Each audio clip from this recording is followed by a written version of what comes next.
How about the stove setting it? Yeah, ready to start. Exactly. Exactly the right time. Let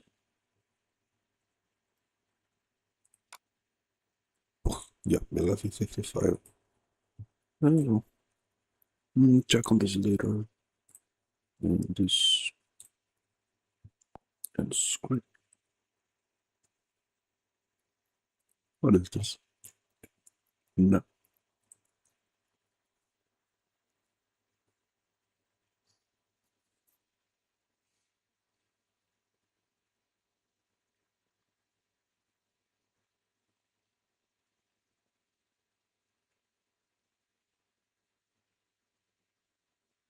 Mm.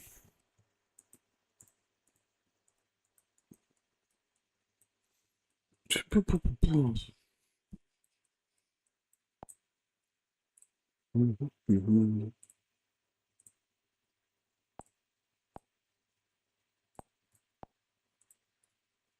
Some of Apple's older iPhones have an unpatchable exploit called US Obliterate, a name that bears an eerie resemblance to a mid-2000s Xbox gamertag. I'm Sebastian, this is TechLinked, and these are the affected devices. So basically, anything with an A12 or A13 chip. That's the iPhone XR all the way through the 11 lineup, along with a stack of iPads and somehow the Studio Display. Plus, the S4 and S5 powered Apple Watches and HomePod Minis are vulnerable as well. It was discovered by a group called Paradigm Shift, and the hack leverages a hardware bug in the USB controller that hijacks your phone's startup before iOS even loads. Thankfully, in order for anyone to take advantage of it, they would need physical access and a cable, so nobody's going to be handing over Wi-Fi. But the real risk is if your iPhone gets stolen. If that happens, someone could tamper with it to gain deep access, though your passcode and your encrypted data should stay locked in the secure enclave. Since the flaw is baked into the silicon, though, no patch is ever coming short of buying new hardware. It's not all bad news, though. I mean, the last bug like this became the backbone of iPhone jailbreaking, so maybe martyrs will end up happier than the actual criminals. Speaking of criminals, Meta has been lobbying Congress for immunity from lawsuits brought against its platforms for harming children. According to a report from Reuters, Meta's goal here is to make it illegal for states to sue the platform on grounds of child safety, reserving that power only for the federal government, which I'm sure will go great in the US, given they've historically never had strong feelings on states' rights. This is Meta's response to a couple of precedent-setting cases in California and New Mexico, where juries found Meta liable for building addictive platforms and for exposing children to predators and ultimately fining the company millions. With thousands of similar lawsuits now being filed all over the US, Meta is now at risk of losing a serious amount of cash, so they're pushing this lobbying effort in hopes that moving legal action to the federal level will shield them from these lawsuits, or at least limit them. I guess that's one way to deal with this, other than maybe not harming children in the first place. Waymo has recalled nearly 4,000 of its robo-taxis operating in cities across the US after multiple instances of the vehicles failing to recognize road signs that indicated construction zones. The vehicles were reportedly blowing past road closure signs and weaving between hazard cones to get access to these restricted areas. 13 such incidents were reported in the last 2 months alone, leading Waymo to file a recall with the National Highway Traffic Safety Administration. This is Waymo's 4th safety recall since February 2024, including one just last month, where Waymos were recalled for driving into standing water, which resulted in one of their vehicles getting swept into a creek in San Antonio during a flood. This is not to mention all of the incidents where Waymos have been recorded just driving into active crime scenes. I feel like at this point, getting into a Waymo feels less like ordering a ride, more like volunteering to be a witness. Now, here in their natural habitat, we find 5 really fast, small things. They can rarely be observed for longer than 30 seconds at a time, so shh, be careful before the algorithm spots. Valve's new Steam controller is so popular that they simply gosh darn can't make enough of them. So anyone reserving one now is not going to see it until 2027. I don't know what's more mind-blowing, that or the fact that 2027 is only next year. Anyway, considering the last one ended up in the clearance bin for like $5, I think it's fair to call Steam Controller 2 a triumph. Chinese hardware shop owner Brother Zhang paid $222 for a broken RTX 4090, and he cracked it open and found that the GPU die was just a chunk of plastic with no real silicon, although it did have fake NVIDIA markings that were dated 2030 and scrap memory chips that were added just for looks. A real 4090 runs for about $1,500 on the used market, so I guess the thing to learn here is if you think you're scoring a $1,500 card for $222, that deal was too good to be true, and I'm sorry, dude. Apple is now letting Brazilians download apps from rival stores and pay for them outside of the App Store, a change that the country's antitrust regulator forced them to make. New stores still need Apple's permission before actually getting onto their devices, but this makes Brazil the 4th place to pry the walls open on Apple's walled garden after the EU, Japan, and South Korea. So if you want to choose your own app store, you got a couple of options. You could write your local representative, or you could move to one of those 4 places. U.S. Commerce Secretary and perpetually wet man Howard Lutnick told ASML his hair does always look wet, doesn't it? Howard Lutnick told ASML's leaders that there might be evidence that one of its lithography machines may have been shipped to China, which, if true, would put ASML in breach of export controls. ASML, meanwhile, flatly denies this and has asked the U.S. team to provide evidence. Lutnick's team, scamps that they are, have refused to provide the evidence that it claims to maybe have. And Midjourney, the AI image company, says that its new full-body ultrasound scanner could eventually prevent 30% of all deaths, have healthcare costs, and run 1 billion scans a month, all while you relax on what the company calls a spa. Snap back to reality. Oh, there goes Grav. You know, it doesn't matter. The point is the prototype apparently takes about 20 minutes instead of the claimed 60 seconds, has no FDA clearance, and for the time being anyway, uses no AI at all. Oh, maybe that's actually a good thing coming from a company that's famous for drawing hands with 9 fingers. And you might end up with 9 fingers. You'll come back for money for more tech news. As for me, obviously, in the underbrush, I'll be waiting motionless for another herd of tech stories.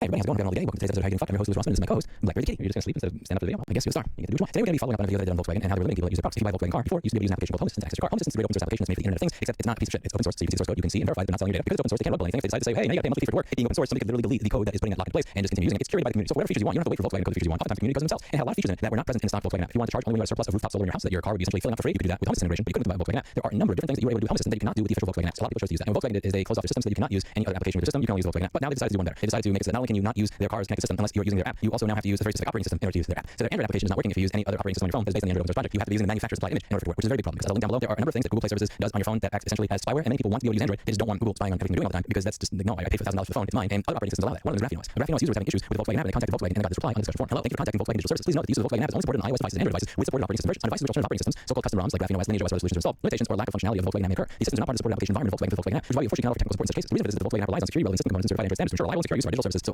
not only can I not use my application with it, but when I use your application, I have to use manufacturer's operating system. There was a lobbyist, his name was Charlie Brown, and I remember him saying that if you allow right to repair to happen, that people would start, these evil repair people would start installing TikTok on customer phones. And what I found funny is that very shortly after he did that, if you bought a lower-end Samsung phone, it actually came TikTok pre-installed on it. There's a reason that people install aftermarket operating systems, not only because they don't want TikTok pre-installed, but also because in many cases they're genuinely more secure. As I went over in this video that I did a few years ago, Graphene OS is the greatest mobile OS of all time. Graphene OS is in many ways more secure than stock Google Android. That comes wrong. There are many times the Graphene operating system team has actually made fixes to Android that Google looks at and goes, wait a second, why don't we think of that? That doesn't make Android more secure. Thanks. And those features wind up being featured upstream in the Android open source project. Because Android is an open source project, there are many people, whether it's Lineage OS, used to be Calyx OS, Graphene OS, many others, and these forks are each unique in their own way. And if you wanted to actually support those forks that are more secure, rather than setting a blanket ban on all of them, you could simply use the standard Android hardware attestation API and permit their official release signings. The Graphene OS project says, and I quote, that excluding this is a business choice, not a security requirement. If an app wants a genuine hardware back guarantee, there's a way better tool. The attestation compatibility guide says that the developer can support Graphene OS by using the standard Android hardware attestation API and permitting their official release signing keys. This is a better approach than playing integrity because wireless keys of alternative operating systems. If you want to understand what's failing here, the check behind the certified Android standards is remote device attestation. On Android, the dominant implementation is Google's Play Integrity API, which Google describes as a way to confirm the request comes from a genuinely certified Android device. When an app calls it, Google returns the device integrity version 3 tiers, means basic integrity, means device integrity, and means strong integrity. An app's server can refuse to act unless it sees a tier that it demands. Now, Graphene OS does meet several of these requirements, like having a locked bootloader and verified boot, but since it replaces the manufacturer's operating system with its own design build, it's not going to work. That does not mean that Graphene OS is in any way less secure. You are more secure putting Graphene OS on your Android phone than you are using the stock shit that's filled with spyware. And again, look at the study down below if you want exact details on the data that is leaving your phone when you use stock Android. Now I know what you're thinking. Louis, haven't you said things about how you're deleting Graphene OS and not using it anymore? Yes, I have. I had a really weird conversation that made me uncomfortable with somebody on the team. Can I stop using? I've never said a word about the operating system actually being insecure. If you listen to the words in the video, I've said that I believe it's a genuinely secure operating system, and as long as one of the proprietors of the operating system doesn't think that you're trying to kill him, you're probably fine. Somebody doesn't have to say nice things about me for me saying nice things about them. Notice somebody has to like me or respect me for me. We'll agree with them. That's not how this works. We're adults. What do you think I am? Member of Congress? I'm not a coding expert, but from the people I speak to that trust, the code they ship is more secure than the code that Google shipped. You're getting a more secure phone when you use Graphene OS, not a less secure phone. It has nothing to do with that. It has everything to do with trying to lock people into their ecosystem. Last year, Google tried. They kind of put a little bit to see how we lock down the ecosystem a little bit more. I went over in the video, and this is the direction that's going in now. He's going to get some station to ensure that, okay, no, fine, you're allowed to use other apps, but if you actually want to be a part of the real world, you can. And this is the thing that gets me with open source. And the reason that when people hear Aaron at Fudo say that open source is losing, they get very offended and go, don't you understand that open source runs the world? Every web server uses Linux. Android is open source. It's like, yeah, no, all the servers run Linux, so that Microsoft and Apple and Adobe and Amazon can serve you closed source garbage that sucks up all of your data, that they can change the price on at will using their Linux server. When you see these large companies giving a lot of money to the Linux Foundation, you see them giving money to a lot of these open source projects, they're, in my opinion, they're cherry picking the shit that's going to be good for them. They want Linux to run their infrastructure, and they want that shit to be open source and cheap and free as easy as possible to use, so that they can serve you as much garbage as humanly possible. The Android open source project is technically open source, but if you actually want to use a banking app, if you want to connect to your car, you want to do anything, you're setting up a system where there's so many little closed source components built on top of the open source component that are necessary that you technically can use the open source version. We have the ability to say that it's open source in quotes, but it's open source in quotes, and that all the elements that you need if you want to be able to do online banking, if you want to be able to enjoy online content, if you want to be able to turn on the air conditioner in your car, will only work when you add on this closed source spyware layer. And that's what it is. It doesn't make you more secure. Look at the links that I put down below on all the different ways that Google Play Services spies on you, and tell me that that's making you more secure having it installed on your phone by default. What Graphene OS does, which actually makes it more secure, is it takes Google Play Services and says, if you want this on your phone, you can put it on your phone, but it's no longer going to have administrative privileges. You get to say whether this shit has elevated permissions or not. You get to say whether Google Play Services has the ability to operate outside of the sandbox. You get to say whether Google Play Services gets to see what you're doing in other parts of your phone. That's a good thing. They're taking Google spyware and they're saying you are limited so that you cannot work as spyware on the phone. That's good. That's more fucking secure than stock Android. Again, this is a business decision. This is not a security decision. Imagine if you were going to install an application and said, I'm sorry, you're using Arch instead of Ubuntu, you're not going to work. That's what they're doing. That's fucking ridiculous. I hope that you see this for what it is. They're trying to move Android in the direction of Google having control over everything while simultaneously being able to say they're open source because they still have this little shell of a project that I guess you could use if you want to use a Chromium web browser and I don't know, maybe nothing else. I was on a Swiss train the other day. It was April or May. I was on a train in Switzerland and I wanted to get a monthly or weekly pass instead of using the standard SBB app and paying $10.70 every time I wanted to travel for 10 minutes. I wanted to take one of the monthly passes. And I forget what I went through. It was like a month and a half ago that I did this. I remember going through everything. And I forget what I did some more information. But at some point I was not able to complete the verification process that I needed to get the monthly or weekly pass, at least in the rabbit hole that I went down the app because I needed to have Chrome web browser installed. And on my phone I had Firefox and I Brave. I didn't have Chrome, but I needed to use that as Safari or Chrome. And at some point I was at that point thinking, is it worth installing Chrome for this? I'm like, no, fuck that. I'm not going to do that. This is the direction this is moving. Which, yeah, if you want, you can use open source software on your phone, but if you want to buy the train pass, you got to install Chrome. Fuck this. Fuck the direction that all this stuff is going. You can't say that open source is winning. Open source is not winning. If you have separate fucking water fountains where people use open source and people use the closed source. That's what this is. Oh, you want to be able to enjoy all the features of it? Install this. That's what I see this. Honestly, I think that's the way to explain to people. I didn't really think of that until I started doing this video. Oh, you want hardware that doesn't spy on you? This water fountain is for people that use software that spies on. Fuck that. What if I want to use my software? What if I want to use my operating system on my computer? Who the fuck are you to tell me what operating system I use on my computer? And who the fuck are you to say that I have closed source spyware on my computer and access to what I want to pay for? And frankly, if Volkswagen did not have this requirement when they actually sold my car, could you actually go back to the dealership and say, listen, when you sold me this, I had the ability to tell me this was my car. No, I don't. I'll read it. I'll read it. If I live in a just world, think that would be possible. The gym that I go to enforces that you use their app. There's one gym that I went to that allows you to take a picture of a barcode so you don't need an app on your phone. You can show them your camera roll and immediately this is right there. But Gold's Gym has this rolling barcode thing so you can't even screenshot. You have to use their app. If you look there using the Play Store. Let's just say I'm not the only one that has problems with this piece of shit. I never got this thing to work really well with phone using. But imagine getting to a point where, oh, you want to use the gym? Well, listen, open source exists, but you have to use the closest thing if you want to use the gym. Open source exists, but by the way, even though your web browser that you have on your phone is 100% capable of rendering all of the content on our site, we're not going to sell you a train pass unless you use Chrome Safari. We're getting to the point where it's like technically open source software works, but they're adding all these little closed source libraries onto it and they're creating their own little ecosystem, pretending that it's about security so they can say they have open source software available while trapping you into all this bullshit. You want to live like a normal citizen. I think Graphene OS is completely on point here. We have a world where if I want to buy a fucking train pass without getting ripped off every single time I take the train, I gotta choose. Do you want to pay retail rates for the train, or do I want to get my principals and install Google Chrome? Do you want to be allowed to use the water fountain? Install Chrome. Fuck them. It's civil rights. Some point like software rights. Truly, you know what you think in the comments down below. That's for today. As always, hope you learned something. See you on the next video.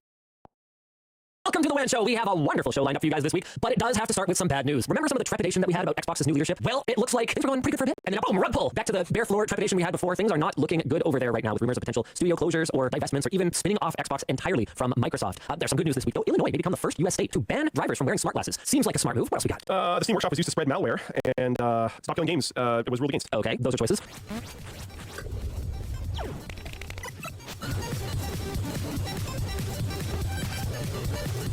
Why don't we jump right into the Microsoft stuff? I wouldn't even normally necessarily be 100% on talking about this because I personally feel that rumor mill stuff is best addressed once the rumors go away and the actual stuff happens. But there's been a lot going on at Microsoft this week. The information reported on Friday that Microsoft is even weighing options regarding Xbox's future that could include a potential spinoff, restructuring it as a wholly owned subsidiary like LinkedIn and GitHub, or as some kind of a joint venture. The word on the street is things are not doing too good right now. Ninja Theory, Compulsion Games, Double Fine are just a few of the studios that are either closing or rumored to be closed, or they could be searching for a buyer. Saturdale has approved Astronom's plan to focus on successful franchises like Halo, Fallout, and the Elder Scrolls. Now, this was not even something that I read online, which of course, is credible when you read something online. This was something that someone internally said that they heard from people and was just chatting with me about. What I heard from some person is that as far as they know, if you're not working on Fallout or Elder Scrolls, you might as well just forget about like having a job right now. None of this has actually been announced. I don't think there's been any internal memos confirming any kind of like mass layoffs or anything like that. But I guess what I'm trying to figure out right now, Luke, is fucking why. If you're not working on Fallout or Elder Scrolls, I can imagine a huge team working on a continued DLC for Starfield. The why in reference to shutting down studios, I honestly have no idea. Especially if they're trying to push I want to go back farther than that. Sure. Why did they spend all these billions of dollars buying gaming companies that by all accounts were apparently doing well enough that they were worth billions and billions of dollars, only to turn around and go, well, what's going on here? Why are we investing so many billions of dollars? Yeah, it's disturbing. But the weird thing is they're not the only ones doing it. I don't remember the name of the other company. They keep buying games to shutting down. I don't get the point. Never understood the point. I bet you chat's the point. Not Tencent. What's the name? Right. What's that mean called? Is that what that mean?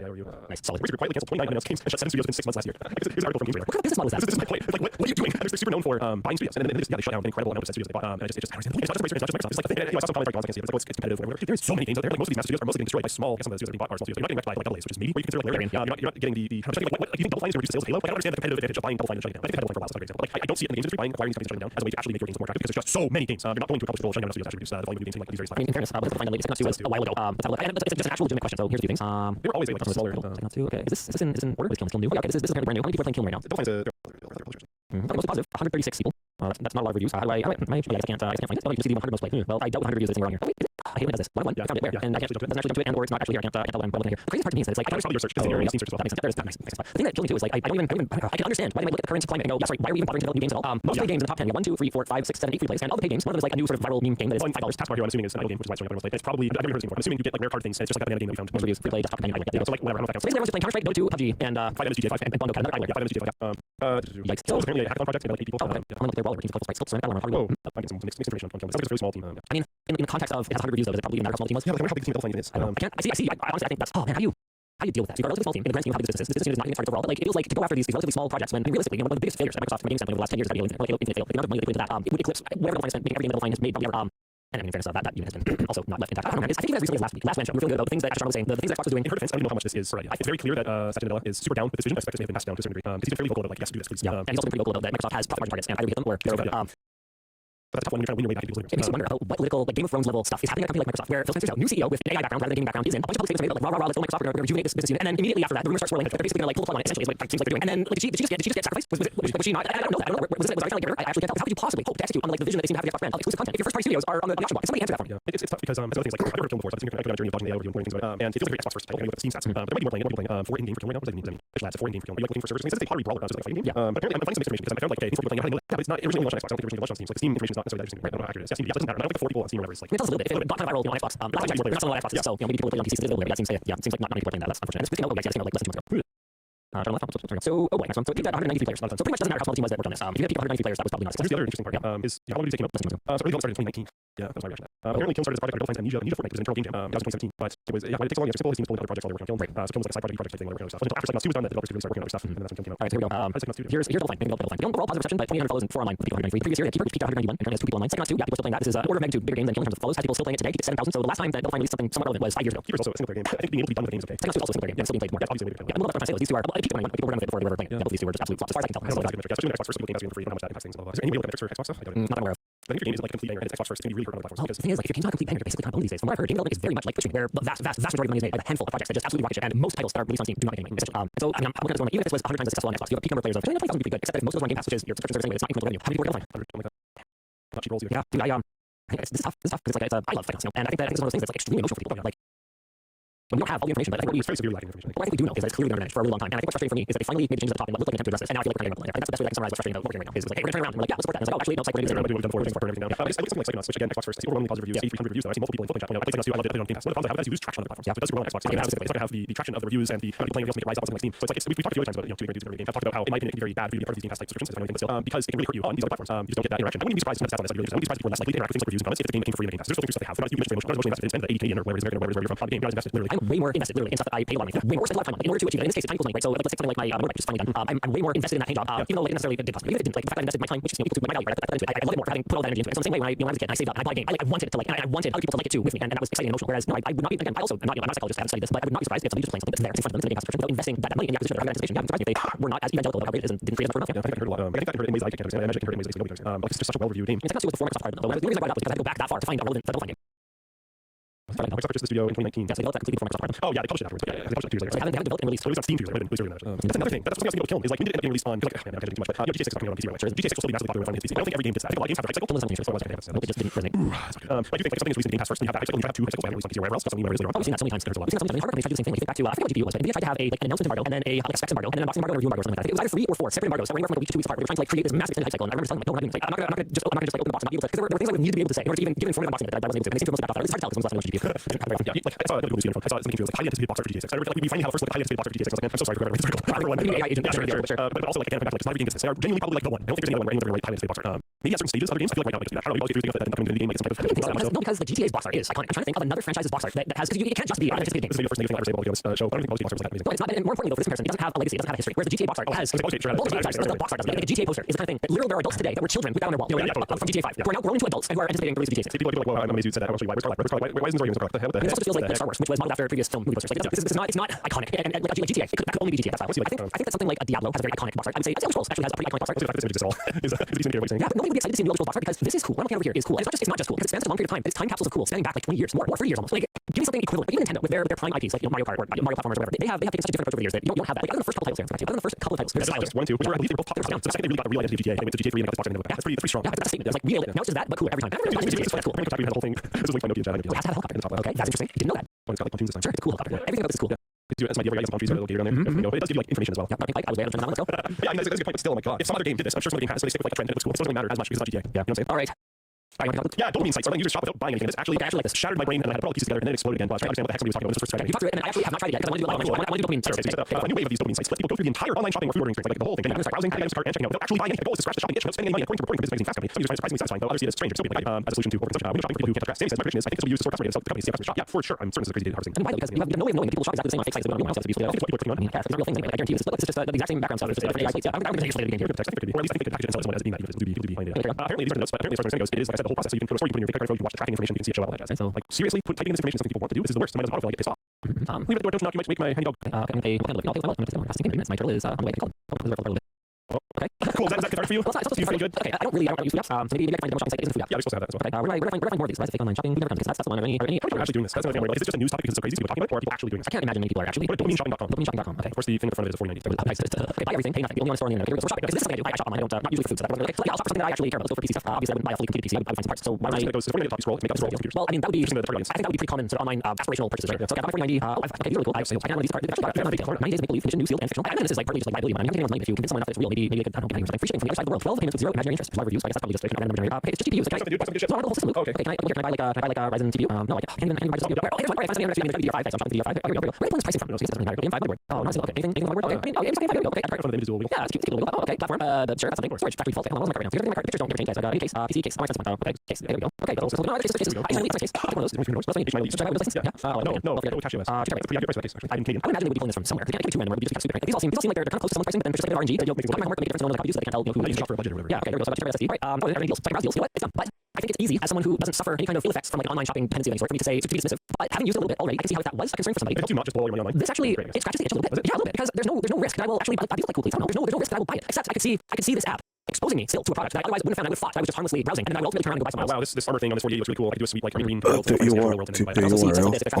to sell placements on there, so they aren't already. You're kind of communicating people that way. This is an aspirational thing that people would want to purchase. Yeah, so okay, my camera displays zero loss, total safety. I feel like this is one of those things where if you have the discipline to use it, and it could be part of managing this issue for yourself. But it's not. But if you already had sort of shopping compulsion, I don't see how this fixes it. Okay, hold on a second. Redirects to a PayPal that won't charge you a dime. Listen to your account dopamine though. That's real. Okay, logging into the PayPal account. Okay, improved. As you just counts down. I can track my delivery. This is actually pretty sophisticated. So it's gonna go to Hawaii first. Oh no, it's just gonna go. Okay, that's kind of funny because how often do you feel like you order something and then it just goes to the Pacific Ocean for no reason and it comes back instead of taking more direct traffic? If that's the actual difference. I think what you guys think of it. I know it's interesting. I really had an issue with like I like the idea of shopping. I like getting the thing. Right. I don't know. I was trying to find a website. I can't talk about last week. It was like don't need to talk to Infinite Scroll. It was just a website that Infinite Scroll will show you nothing. So I've seen that and I was like I don't believe it and I loaded it up and I still don't believe it because it gives you random messages as you scroll and the dopamine is bringing up next messages. I think it sells like repeat constantly. I felt better using that and I think I would get using this fake shopping thing. Honestly, the thing there's been something that's finally actually pushing me towards something else. And I realized there's one remaining Infinite Scroll on my phone that I can't delete. Still news you can see. Oh, you can like remove it. I think so. Can you just remove the app and then you're able to hold it. That's not how I access it. I have never formed that habit. I always access it from my search bar. I never do this. Actually, I didn't know you could get it from there. Oh yeah, I need to fix this one. Please get it. Yeah, I figured out recently that like I have totally Infinite Scroll on my phone. Except I will if I'm sitting there, I'm trying to get myself do something better on my phone. I'm having just an acceptable thing. So I have found myself. I want to do my brain off. I'll news and scroll back with it. And like this is not like this. So I get news and go different places. I think are probably on level. So it's just like random feed. And I'm constantly like I want to see anything people again. It's like the main thing I do when I news. It's like please don't do this anymore. Yeah, like there'll be something about the Detroit Red Wings and they're like some player that they're trading. Like not interested in this. Like do you want this? Not interested in hockey? No, I just don't care about the Red Wings. No one cares about the Red Wings right now. That's like the whole point. Why is not there anymore? Come on, man. Yeah, that's right. So I want to get off my phone and I have spent almost no time trying to. I suspect when I run into is I can't. So that might be the thing that drives me off of. You know what? The more I think about this, the more I actually kind of like it. Not because I necessarily would use it. It helps someone. There was only 2 people that took me. But if you're, but like I was thinking about some of that things where I was like, oh, the risk could be if I see something that I'm tempted by, this could make me go off. Like, that's the whole behavior people are trying to avoid because they aren't intentfully going somewhere and finding something to buy. This is just giving something to scroll and taking away that convenient one-click shop. But there's a reason that Amazon, I believe, invented and then like tried to patent or whatever one-click purchases. Was Amazon? I don't know. It feels like probably yes, Amazon invented and patented the one-click purchasing method. So if that reduction in friction wasn't important or effective, Amazon wouldn't have done it. You know what I'm saying? Yeah. So if there's anyone that this can help by just not having that one-click available, if I have to do what you did, right? If you had to click through the page, you had to go here, you had to copy, you had to paste.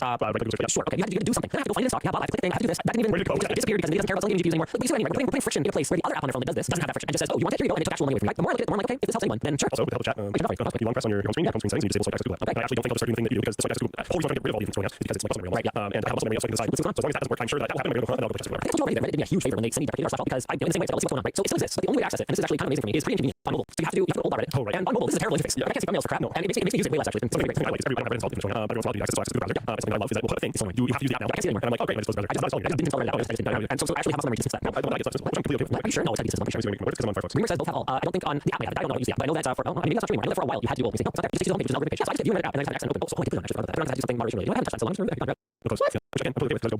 Let's go. Oh, no, let me refresh this. Yeah, I have never seen that before. It's new. I've just been using old. No, see, look, you know that. I don't have it. What are you talking about? It's just yeah, it's like viewing Reddit. It's like from scrolling open stuff to show up. Really? Yeah, I don't know what time almost. What are you on? Oh, Firefox mobile without a pause for like over a decade. I wonder if that's like a Firefox user target thing. Does the Firefox like that on it? I don't know. Maybe they go after you. I'm interested in the deep answer from Speaking of us and yeah, of course. I do it. I asked you to do it. It does. Hello, Amanda. Long time viewer, first time. I have to know if there is more study color. Now, no. At this time, we have no plans for additional colors. It sells okay. The study's not going away. We're going to keep stocking it. But unlike the full-size driver, it doesn't move in such volumes that we could have different colored plastics that would also sell enough volume that we were free stocking. So sorry, but at this time, study is in. I believe it's in black or black orange, and that is about it. It's a huge order, $400 order. It comes with cables, a bunch of stuff, and move it for fractions. Yeah, I see. The precision kit, driver, two drivers, stuff. More cables and some stuff. Yes, more cables are incoming. It's been painful finding enough in stock. Again, sure. What's the voice? Like, I think that's supposed to. Oh yeah, like you pronounce it like. Like, I love that was said in Valgirl. It was an Irwin fitness bench. It's like the ones that get plants, I think probably different actually. But yeah, I mean, it's very nice. It took Astron too long to drive. Which ones? I mean, Alpha. I don't think so. Alpha. Doesn't even like this stuff. Equipment. Benches. Benches be crazy. I think it's an 81. 81. Bench. It's 5 stars. 949. Who doesn't spend money when he does? He's spending on his And this is like genuinely basically for every place to add bench. And the frame itself is like not going to go bad. Like wheel. This all the time. I need likes to review eventually. I would. That's a fine bench. I really like YouTuber face. I actually how you can see it. Influencer. I know something. He influenced me. How many look? Look. What like is like actually doing unboxing review. There's no way. I don't think he's down flat. I'm able to do that. Voice actor bench. All right. Yeah. Cool. Bench.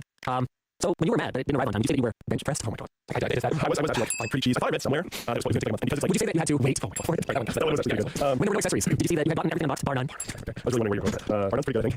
Barnum's pretty good. I'm just glad the whole thing. I'm just glad after it all, it worked out. Oh, that one is a bit good. Funny part to me is that I searched on that, but those are really expensive. Yeah, that's when I had to like buy a gym for fresh metal. It's just metal. Metal's cheap, isn't it? It's not. It also costs shit. But you also in like your condo, you don't want a whole wall of dumbbells. You just go for adjustable dumbbells.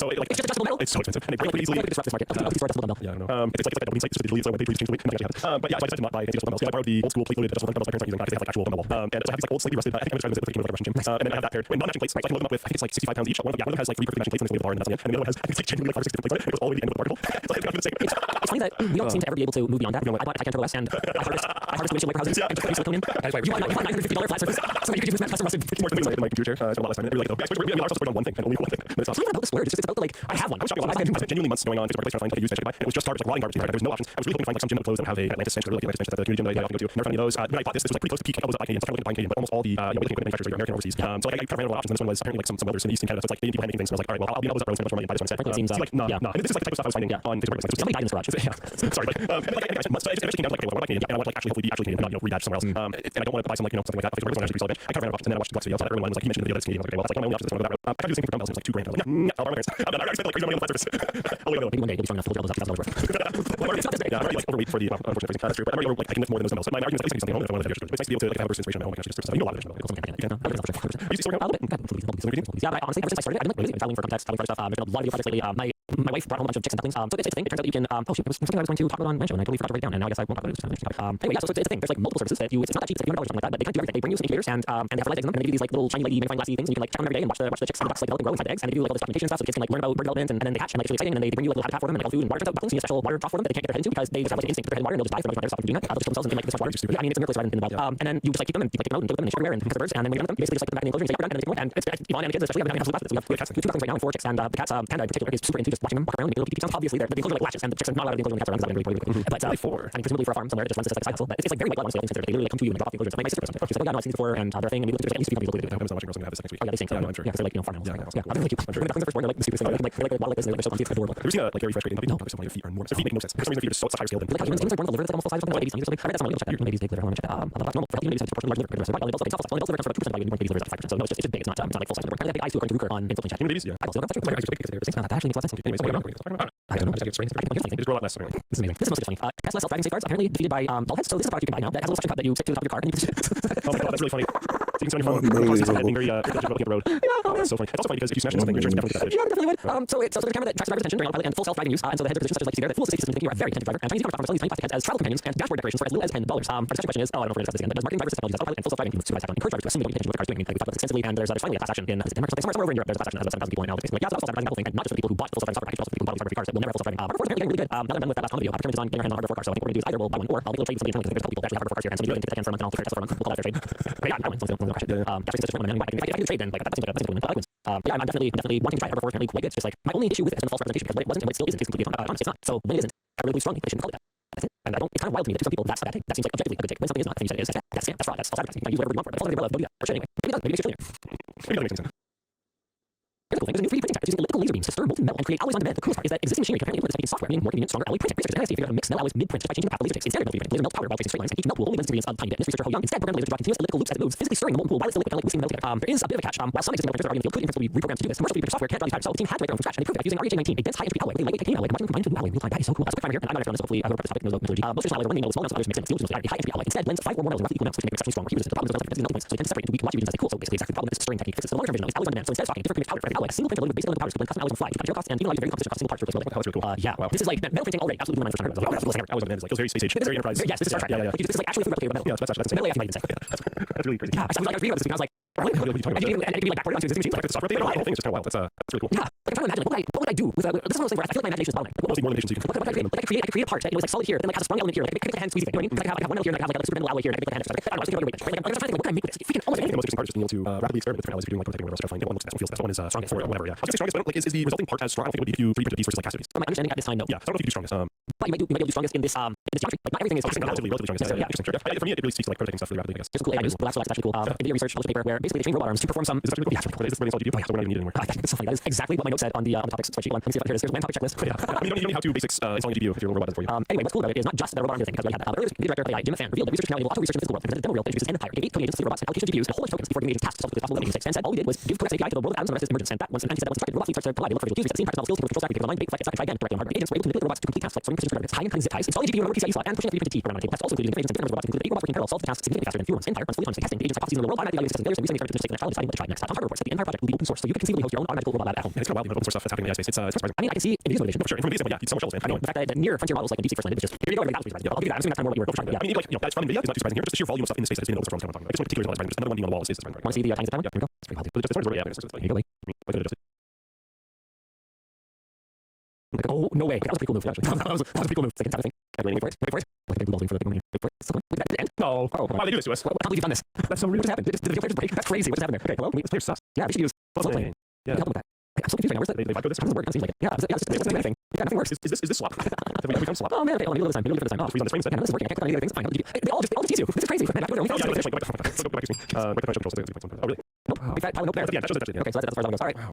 Way to go and We go into either way, it sounds pretty cool. I've actually been finally tinkering around with some of that AI stuff. I got to see it installed this week. Yes, I got to have my first wonderful experience with NVIDIA drivers on Linux. It turns out that depending on the GPU you're running and depending on the distro you're using, it is a giant, big, fat Megaton. So my original plan was I found a couple of GD100 quadros, old school quadros in the warehouse, and sending links. And I was like, oh yeah, well, that seems like a thing that would be pretty good for running bigger VRAM. Well, VRAM high speed interconnect in the VRAM, so we have 32 gig version of those startup tools, like 64 gigs of kind of mostly pooled VRAM. Well, after we have after fighting with this for probably a ransom. Okay, no, actually go back to the game. Is this a video? I don't know yet. There's no real payoff yet, sure. And the last thing that I would need is to make a video with this much power just yet. So I was poking around the warehouse. I found the GD100 and I was like, oh, that seems pretty cool. And then I also found that RTX 5090 that power connector modification, the one with the super sketchy XT120 power cable going to it, and just like wires instead of the multi-message. And I was like, hey, but nobody's using this. We have a freaking RTX 5090 that's just sitting in the warehouse not being used. I remember telling people, I was like, hey, after we do this mod, obviously we can't use it for comparative trucking anymore. But we could definitely use it for if we have anything that we just need to run because it still totally works. What the heck, why is it just sitting on the shelf? Well, I'm like doing some AI crap at home and I'll use it. So I like grabbed it and I don't know where I use it. So anyway, I got home and I was like, this could be a pretty cool station. I grabbed like Sapphire Rapids Xeon platform that we was using to it. It has a lot of CPU cores and supports a lot of RAM. Of course, I sent over this like ECC DDR5 kit. That was for Sapphire Rapids back then. I was like, that was before the great shortage of fast stuff, but it's a lot of capacity. So I looked at it and I was like, okay, so I'll have the dual GD100s for running like a ton of memory capacity, and then I'll have the RTX 5090 for the actually like faster compute. And I was having a hell of a time getting it to work. And the conclusion I drew is, oh no, must be something wrong with that CPU 5090. So I pulled up and I go, oh, this needs to be like we did. In fairness to us, we didn't have the best tools on hand at the time, and we didn't really know what we were doing modifying architectures on GPUs. We did a terrible job. And the captain tape that we had because we forgot to put sleeping on before we did soldering. We were afraid to put the solder off, put it back on. It was a very legitimate concern because we put so much solder on it. I actually didn't have solder over the board. I had to make it all off very, very carefully. So that captain tape was like coming off, and that positive negative terminal like right there, like hairs away from each other. So what I was going to do is I pull everything apart. I desoldered everything, brought that solder over the board, I had to whip all that up, and bend it a little bit more. At some point in storage, one of the sense pins for the Voltage 6 that tells the GPU, hey, you're good to go, process 100 watts. One of those got torn off, just like sheared off. So I had to go deeper into that connector, cut away the connector, bridge the appropriate pins, turn the cable at all. For something I understand now, but at the time you can solder together two of the pins, 3 4 so 2 different 2 3 4 I grabbed some new wire, so we used this like 8 gauge like stranded and yet like thick stiff copper wire last time. That was safe. In fairness, it was safe to use that. It was really rigid and it's like a large strain on those connectors, especially the XT120. So I grabbed some 10 gauge, which I was right by the way because it's fine, it's good enough. He was also right though because 8 gauge is rated for 50 amps and 10 gauge is not. But when we looked it up, I was like, well, it's 9 walls, it's next to an intake fan, it turns out it's fine. So I got 10 gauge wire, which is a lot easier to solder. It's like silicone, like obviously straight stuff, so it's like a lot more flexible. But the question about those XT90s are not good enough. I tried for those. I ended up disassembling the XT120 thing, all soldered and using said, so I had to go right. That's fine. I was there with Fleer. I was standing there with Fleer. I was like, I'm gonna know for sure.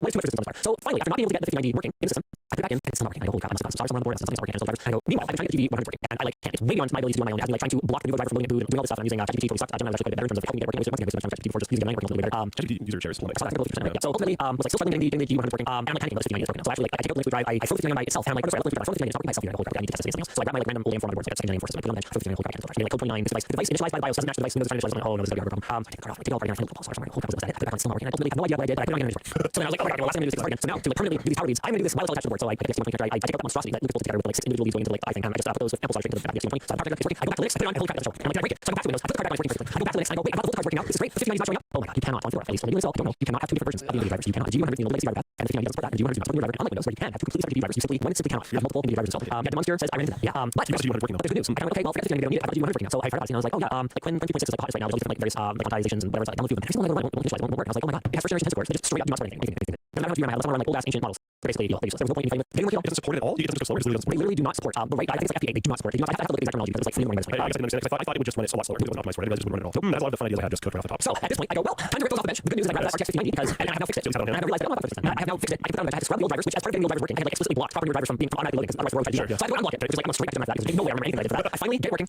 And actually, I was quite well because I also found the Mark 5090 that we was using from the Murdoch box. So you have worked with and Frankenstein one. link together. And I'm like super close. I am very invested this week. But yes, ultimately not working. It was like totally in the butt. But you know what? It was probably the most fun that I've had building a stupid test bench. Yeah, I haven't had good reason. This is the most people's minds. Remember back in 2021, there was that whole like saga with the food pre-order, who's gonna go through with it, you know, and ultimately he didn't end up taking his pre-order. I bought it. That was how it ended. So probably about a month ago, he changed his mind and was like, I want a 5090. And I was like, funny coincidence, I never installed it. I literally have been running 700 XTX in my like main upstairs. That's actually very useful these days. Mostly just like my work that one. And I had a 3080 downstairs. I had a 5090 in my house for literally months. Installing GPUs in my computers, in fairness to me, is super inconvenient. With the LAN machines, I was like, one U, the crazy ones, you need to find the water block, you need to like get in there, everything all drained out, and like probably rearrange the internals are good for shape card and everything. And then my main rig, everything's water cooled, and there's also some like bunking it, and I never actually cleaned that one out, so I have to go like pipe cleaner every tube and take my block and clear the block before I want the new stupid blocking systems that they all up. So fairness to me, it's super inconvenient to install GPU for me. But I was like, oh sorry, yeah, you want back? He's like, yes, because they're not $1,000 US essentially. So I was like, okay. Anyway, coming back to that, for gaming, like I haven't noticed it. Like 386 pretty good, 996 pretty good, 196 fast. And so this is like the first time in literally years that I've been like, oh, like the fastest hardware, I just want the fastest hardware. And how much I show you? You sent me that photo. I think it was the 2G100s, and you had the shoot, what's the name of the Intel storage thing? I think right in there. Like that photo is sick, dude. Like I haven't seen a photo like that where I thought it made any sense at all in years, man.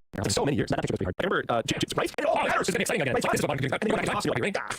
It's funny. Like 2007, it's got a VGA connector, like PS2 keyboard, maybe I don't know. It's awesome. You're laying a fan down on top of the TV. This is cool. I love stuff like this. That photo made me happy. I was kind of damn. I'm sad. I didn't dive into enough. I was thinking about if you link three. If you link 3 1080s, you get 24 gigs of RAM. If you link 2 1080 you get 22 gigs of RAM there. Well, if you're running older model, I think you can get away with it. But what I'm trying to do is I'm trying to make it so my back garage open on that so I'm going to need some pretty. You're not going to let that keep running these other No, fine. Because I can also tie other triggers. I've never done it. Okay. There's lots of other triggers that you can make into it that people know that it wouldn't help. Yeah, for sure doing that. Yeah, I can't do that. Just watch by your picture. So yeah, what you can do is you can. Anyway, I'm not going to switch. There's other gates that you can set up to have passwords for it to actually activate the and not just that, but I want to do a whole bunch of like machine vision based objects. Because that was kind of the whole idea of wiring my house with all these cameras and stuff. Like, why am I ever manually opening Sonos app? That's crazy. With all the tech that I picked into I think it was like one of the super old school hacker movies. I think it was like the guy in the movie was supposed to basically be Bill Gates. It wasn't actually Bill Gates. I think had this thing where he individually was the one walking through a room and playing music. Like that was like from forever ago. And I know you can like antitrust. Yeah, antitrust movie. Yeah, is it actually Bill Gates or just someone who's like him? Like obviously it's supposed to be him. Stephen Bills, yeah, sure. But you have a bunch of like cool homage and stuff. Yeah, everything in the Hoss movie. But those things always been like kind of pretty flawed. I find. If you get someone playing everywhere, maybe you can have it start playing it to somebody who's in the room. But it's really know that it's you. It's know that it's your music specifically because you're in the room. Has to do with multiple people in there. I think I won't be fussy enough that it has to be me necessarily. I think I can. It'll be enough for me if the system's being used. Because right now the friction of the Sonos app is sucking, and not having that convenient casting like you have with music is enough that it gets used, but not nearly as much as I would like for it to. Like I can see something like backyard as simple as hey, if you see people back here play Major Six. Sure. Because usually that's what we'll put on if there's like a it's always right. If you start playing something, just use it again. Yeah, just start playing something. Again, go ahead and for my amazing solder body. Believe it or not, this is actually better than what we had. So there was no cap on tape. There was tap on tape in between that red and black terminal before red, and they were so heavy and so stiff they put a ton of strain on these like flat connectors that are coming out. Also that little green wire, everything's now shrink wrap, which is a massive improvement. And a lot of it just like burnation on here, some of the first time around. Yeah, the acceleration is crunchy. So okay, I'm not gonna lie, some of the acceleration is from when I was melting off the old like freaking cooked tea worth of solder that was on that. That was just like connector. There's a lot of it like now cleaned up and finished. There you go. That's what it looks like now. Compare that to those videos, I promise you, no improvement. And then there's wow, that's cute. That's all you imagine. Hang on, Take it for you. Well, what might save us, and Emma was saying, what might save us is like, I mean, they could bring bird born things like birds, you know. Even the babies, so like the only birds that would be born anywhere near is yours. It's how infectious diseases work. Oh my god. Oh, right. Yeah, that could be a big problem. Is it not the first one? Okay, so first speaking of malware reference.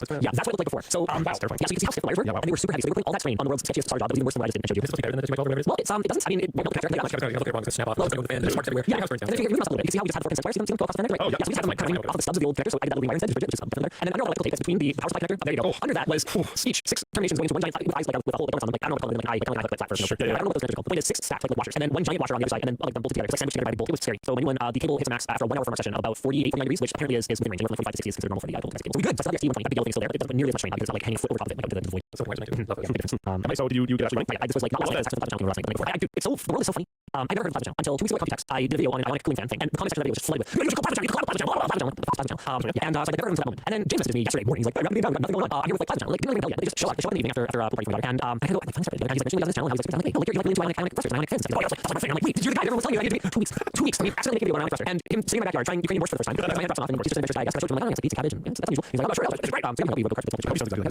No, basically that's basically a lot of times. We've years and years. But yeah, Plasma Channel. And I forget where I was. Oh, wait, I work on this thing. So I do work on this thing. So I do work on it before. And I'm at the point of I've got models downloaded, and I'm at the point where I can tell them what to use. I can click like deploy, but it doesn't make sense. So I need to work my way through there. So I'm getting close to actually being able to interact with my chat. And yes, everyone talking about Frigate. Yes, I'm aware of Frigate and I'm using Frigate. It's like it's actually like totally getting super overpowered, but I'm wanting to figure out cutting edge software. I see no reason. If I need the GPUs, we're just sitting there. I'm seeing no reason not to use them. I wish I had a picture. I was looking for this earlier. I have the water cooled one stuff. But the whole thing is pretty janky. You know, I find it interesting that you Linux because it's works on Windows. Yeah, but I don't feel like that's the right way to do it. I agree, and I respect that you stuck with Linux. I don't think that's being like this is effectively a server. Yeah, and you should try to do it on Linux. in my perfect world, right, I'm not running OBS on my desktop anyway. No, this is Everything I said in like, the end of the challenge about for my job needing to do Windows is still true. And so I actually have a security camera. So everything I said is still true. But in my perfect world, all this stuff, like my local LLM stuff, or like Yvonne's Tupper for scheduling, like our whatever agent that I have to go on Final Fish and a capture project, or whatever's running would be in server. It wouldn't be my daily driver machine anyway. You communicate with it through like Discord. Yeah, exactly. So there's no reason for it to be my daily driver desktop anyway. But yeah, that's it. This is the current state of things right now. So you can see the is still there, but having just built that radiator tower that's next to it. That's actually could be a problem. That's the Bixby external red box that we did a while back, where Alex and I found that it had fundamental flaw design. You can actually see in the very top where there's 2 full ports, there's a black one at the back and there's a silver one next to it. Alex and I found the fundamental flaw, and so I took it home and I fixed it. You have to put a second full port in it, so that there's somewhere for the air to go and fill it. Otherwise, it took me Alex like quite literally hours to fill this thing because there was no way for the air and water to exchange. Now you can fill it from empty in like 2 minutes because you can just put it in the air. It's fast, man. I don't understand how it does that sometimes. Pancraft using the transparent PC more recently if you want to see the modified version. So I fixed the port issue, and then I think Justin kind of knew like transparent LTE down for it. That's really cool now. Because already fans in it, but there was no transparent side panel. We're like, we don't need the fans in it, controller. What are you doing right? So yeah, so that thing I had it at home so that I can put 1 U machines on the bench because all the water coming from the cools machines stays over my rack. That's not a good place to work on them when there's an issue or whatever. So it allows me to come off the bench and then something. So right now I won't be able to do that. So I'm gonna have to come up with a more permanent solution for my GPU. But I think I'll do that after I actually turn that into useful this thing. But for now, I've got 2 things in there. So I've got this 5 really, so they can communicate with 5 at least. That's better than I just 56 RAM. I have 64 CPU like that. So it's like ridiculously powerful. And so I want to do that hardware bottlenecks. I'm just trying to do this stuff. Like I use that on the That's why I was messaging you about this too. That's why I'm so excited. It's not going to cost that much, but that's why I'm so excited about those guys.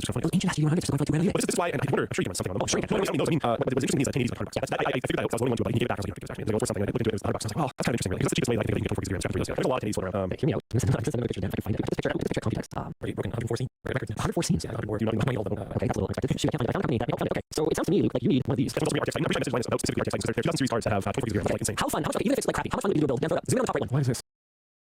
Oh my god. How much would you love to fill that with like 1080s? 1, 2, 3, 4, 5, 6, 7, 8, 9, 10, 11. That's 20. So you can put 20 1080s on that. Jeez. I mean, I'm not getting the range rate. You have enough money. You should probably just buy something else. it would be bottlenecks to crap because I would imagine they would do all the way back to 60 system before they. And the updates that couldn't be faster than 60 mostly anyway. Yeah, that's like yeah, just like more. That's not I mean, yeah. No, that's like that's not for lots of GPUs. Lots of GPUs. I meant to contact those guys after the show. That could be 5 seconds per token.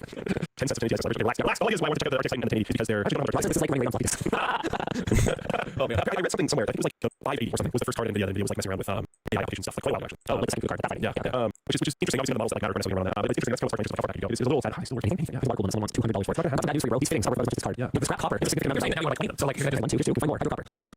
1.5 gigs of VRAM each. they're all going for a bunch. No one buying this. You inbox me. What is this thing? This isn't fighting. This is like, oh, this is just water. It's hilarious. Hilarious. Oh, yeah, so I found 2 GTX 580s in SLI responsible for AI we have today. And it's revealed that the invention of deep learning began with 2 flagship Fermi GPUs. That's crazy. Yeah, so that made me think, like, how far can we go while still pushing the VRAM limiter to models that can still be helpful? You know what, maybe you'll get to the 6 models, but maybe still can run something pretty helpful. Okay, I wouldn't be too surprised if some of your automation stuff could be run on much more simple. 100%. So that's not going to run like 10. Sorry, I can run like probably 30, 60, 70. So a big part of the reason that I wanted to run newer stuff is I want to be able to do it. Yeah, absolutely. And like both, honestly, the whole spectrum is really interesting to me. Like, you know, having some like really insane hardware at home and doing some cool stuff, or I forever mainframe style things. Obviously, not mainframe, just really like using technology. I think it's something across the board. I'm trying to describe you know, something. Mainframe style big answers for local company use. Yeah, that's also very interesting to me. Wicked hardware at home. I'm planning on getting something that will be 290s. I'm planning on something pretty decent. Don't have the hardware locked down yet, but we're gonna it's crazy. I have a hard time putting some work and keep on do more stuff. yeah, give it access to some voice thing that I might do a Discord call. That way. Fonzie, one of my buddies was talking about how he did that. And he was just like, you can message on Discord, but sometimes it would be easier to see working on something. Just have to join the Discord call and you can just ask your questions that way. I was like, that's crazy. That was obviously a while ago. This guy, Silas here, he's been on the editing for a long time. But yeah, I'm also interested kind of down on the other end of the spectrum. I'm like, what can I get done? Like, if I just finally, or maybe I'm holding on my 1080 and I'm planning to finally upgrade when the 6000 series comes out. What do I like? Just like machine god Warhammer strap my 1080 into now to make it just keep doing work. What can I still glean out of this thing? It's continued to play games this whole time somehow. What can I now make it do? Without having done anything with it in full ignorance. I feel like you could probably do decent with these with smaller models. Maybe you find a couple of buddies also upgrading on 1080. You find a couple on Facebook Marketplace for $80, $100 and you shop a couple of them together. What can you do with 16 gigs of RAM and 210s? It's interesting. We're gonna try to mess around with some of that stuff at the lab and see what happens. But we're gonna take our time to make sure we know what we're doing. But should we get this thing? Oh, Dan says I'm supposed to.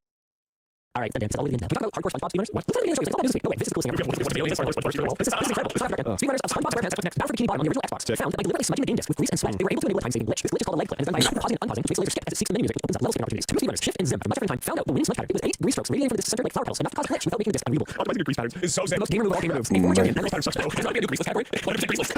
Greaseless, like greasy pal. Oh my god. A former champion, Kendall, Swagmaster Doritos revealed I clean my discs to them. Then using a pillowcase to wipe them clean, which also allowed him to leg clip throughout the game. It's like Master Doritos licking his disc and using a pillowcase to wipe it clean. What brand is so awesome? The top speedrunner game has since abandoned the disc trick. Now everyone runs the game from the Xbox hard drive, saying leg clip inconsistencies and the ethics of damaging discs. Oh, you can't leave Swagmaster Doritos though. Right, there's literally a greaseless category. I feel like you gotta acknowledge the greasers, man. You gotta acknowledge fast without greaser. You gotta grease it.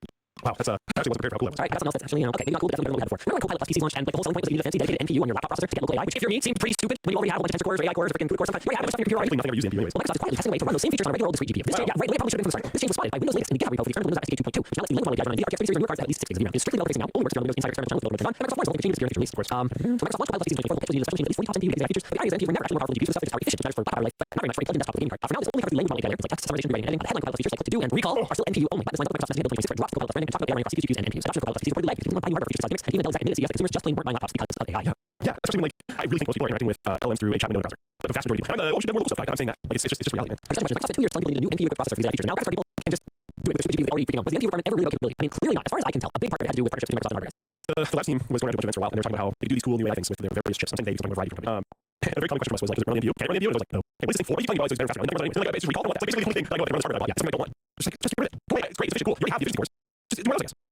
Gosh, more charge. Great. Literally. It's not that. Like, oh, here's fun one. DualSense PC gamers finally get haptic support. That's cool. No, thanks to Sony. Sony DualSense controller PC over Bluetooth ending. The long-standing requirement to plug the NVIDIA USB. The breakthrough comes from DSX. Whose NVIDIA controller virtual DualSense games allows support native haptics wirelessly. DSX doesn't just enable haptics. It also has Bluetooth audio support for DualSense PC. So all the features also work without needing wired connection. Cellular is a third-party solution. Disney has not delivered native wireless haptics support PC. So, all right, in classic PC fashion, community solving the problem on its own. Especially leading the but something else entirely I want to talk about. I was reviews of DSX are pretty mixed. yeah, I heard that. David said that plugin is still more reliable. It is enabled, so I was going to that. Sure. So the DSX software looks like it's not a big I think so. Say DSX doesn't really also different press from but yeah, I think actually they were talking about this. And you know how we talked about how there's going to be like a great TV thing coming because it used to be that enterprise hardware could be repurposed for consumers, so those old Xeon motherboard combos that you can buy for stuff. I had a bit of a brainstorm / moment of hope that maybe these proprietary closed systems that exist now instead of that stuff that can be repurposed. Maybe I have to for a second. One of the challenges to repurposing like Xeons and EPYC processors that are going to serve these days for gamers is that motherboards use these proprietary form factors that basically use for desktop purposes. Like a lot of the way to have PCIe slots on the motherboard, those like Ryzen, they're using PCIe cables to run. We're using like Disney cards, completely different stuff. But it got me thinking, where did the boards come from in the first place for those like old Xeon Frankenstein machines? It was from enterprising, usually Chinese companies with help from Russian firmwares, taking motherboards, packaging chips out of them, and then completely manufacturing them. So one quickly going in, another thing that is going to sort of cause this great e-wasting is that many pieces of hardware no longer running x86. They're running like Amazon Graviton, ARM-based CPUs, or ARM's own, how do they call them? They're AGI line CPUs, but we're watching in real time Linux gain not just gaming compatibility, but also ARM compatibility rapidly. We're watching Windows gain ARM compatibility, less helpful of these CPUs working on Windows. But what's like still working on Apple Silicon compatibility. Ooh, yeah, I don't know if there's one. I don't know what it is. Xilinx is still working on Apple Silicon. I believe they made significant progress. It's not like fast as yet. But hear me out. Japanese like Hear me out.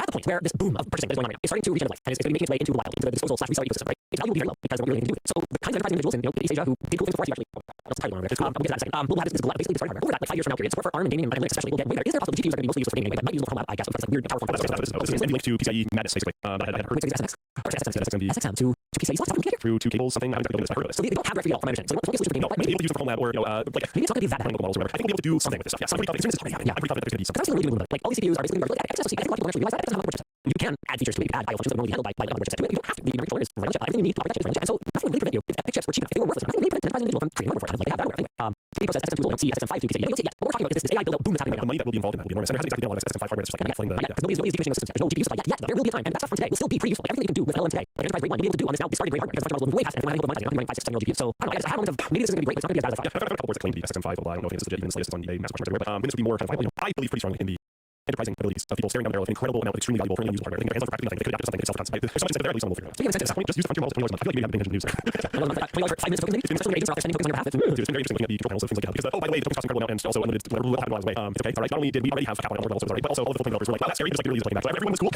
And also there was a different place. So both things were true. But yeah, the full back to $10 billion. Yeah, it's nice to have team members who I've always said I don't mind spending money. I know you guys have seen money. I don't like wasting money, and it's nice to have people who are on board with that. Like hey, and they need to use it. I mean, it's mostly like I find the inline ID usage of this stuff very different than the language they're using. But yeah, just like chat. But there, man, there's screenshots of like it was like 5 different months and it cost over $50 using some of the like nicer models. It's we're getting to find out a range of things.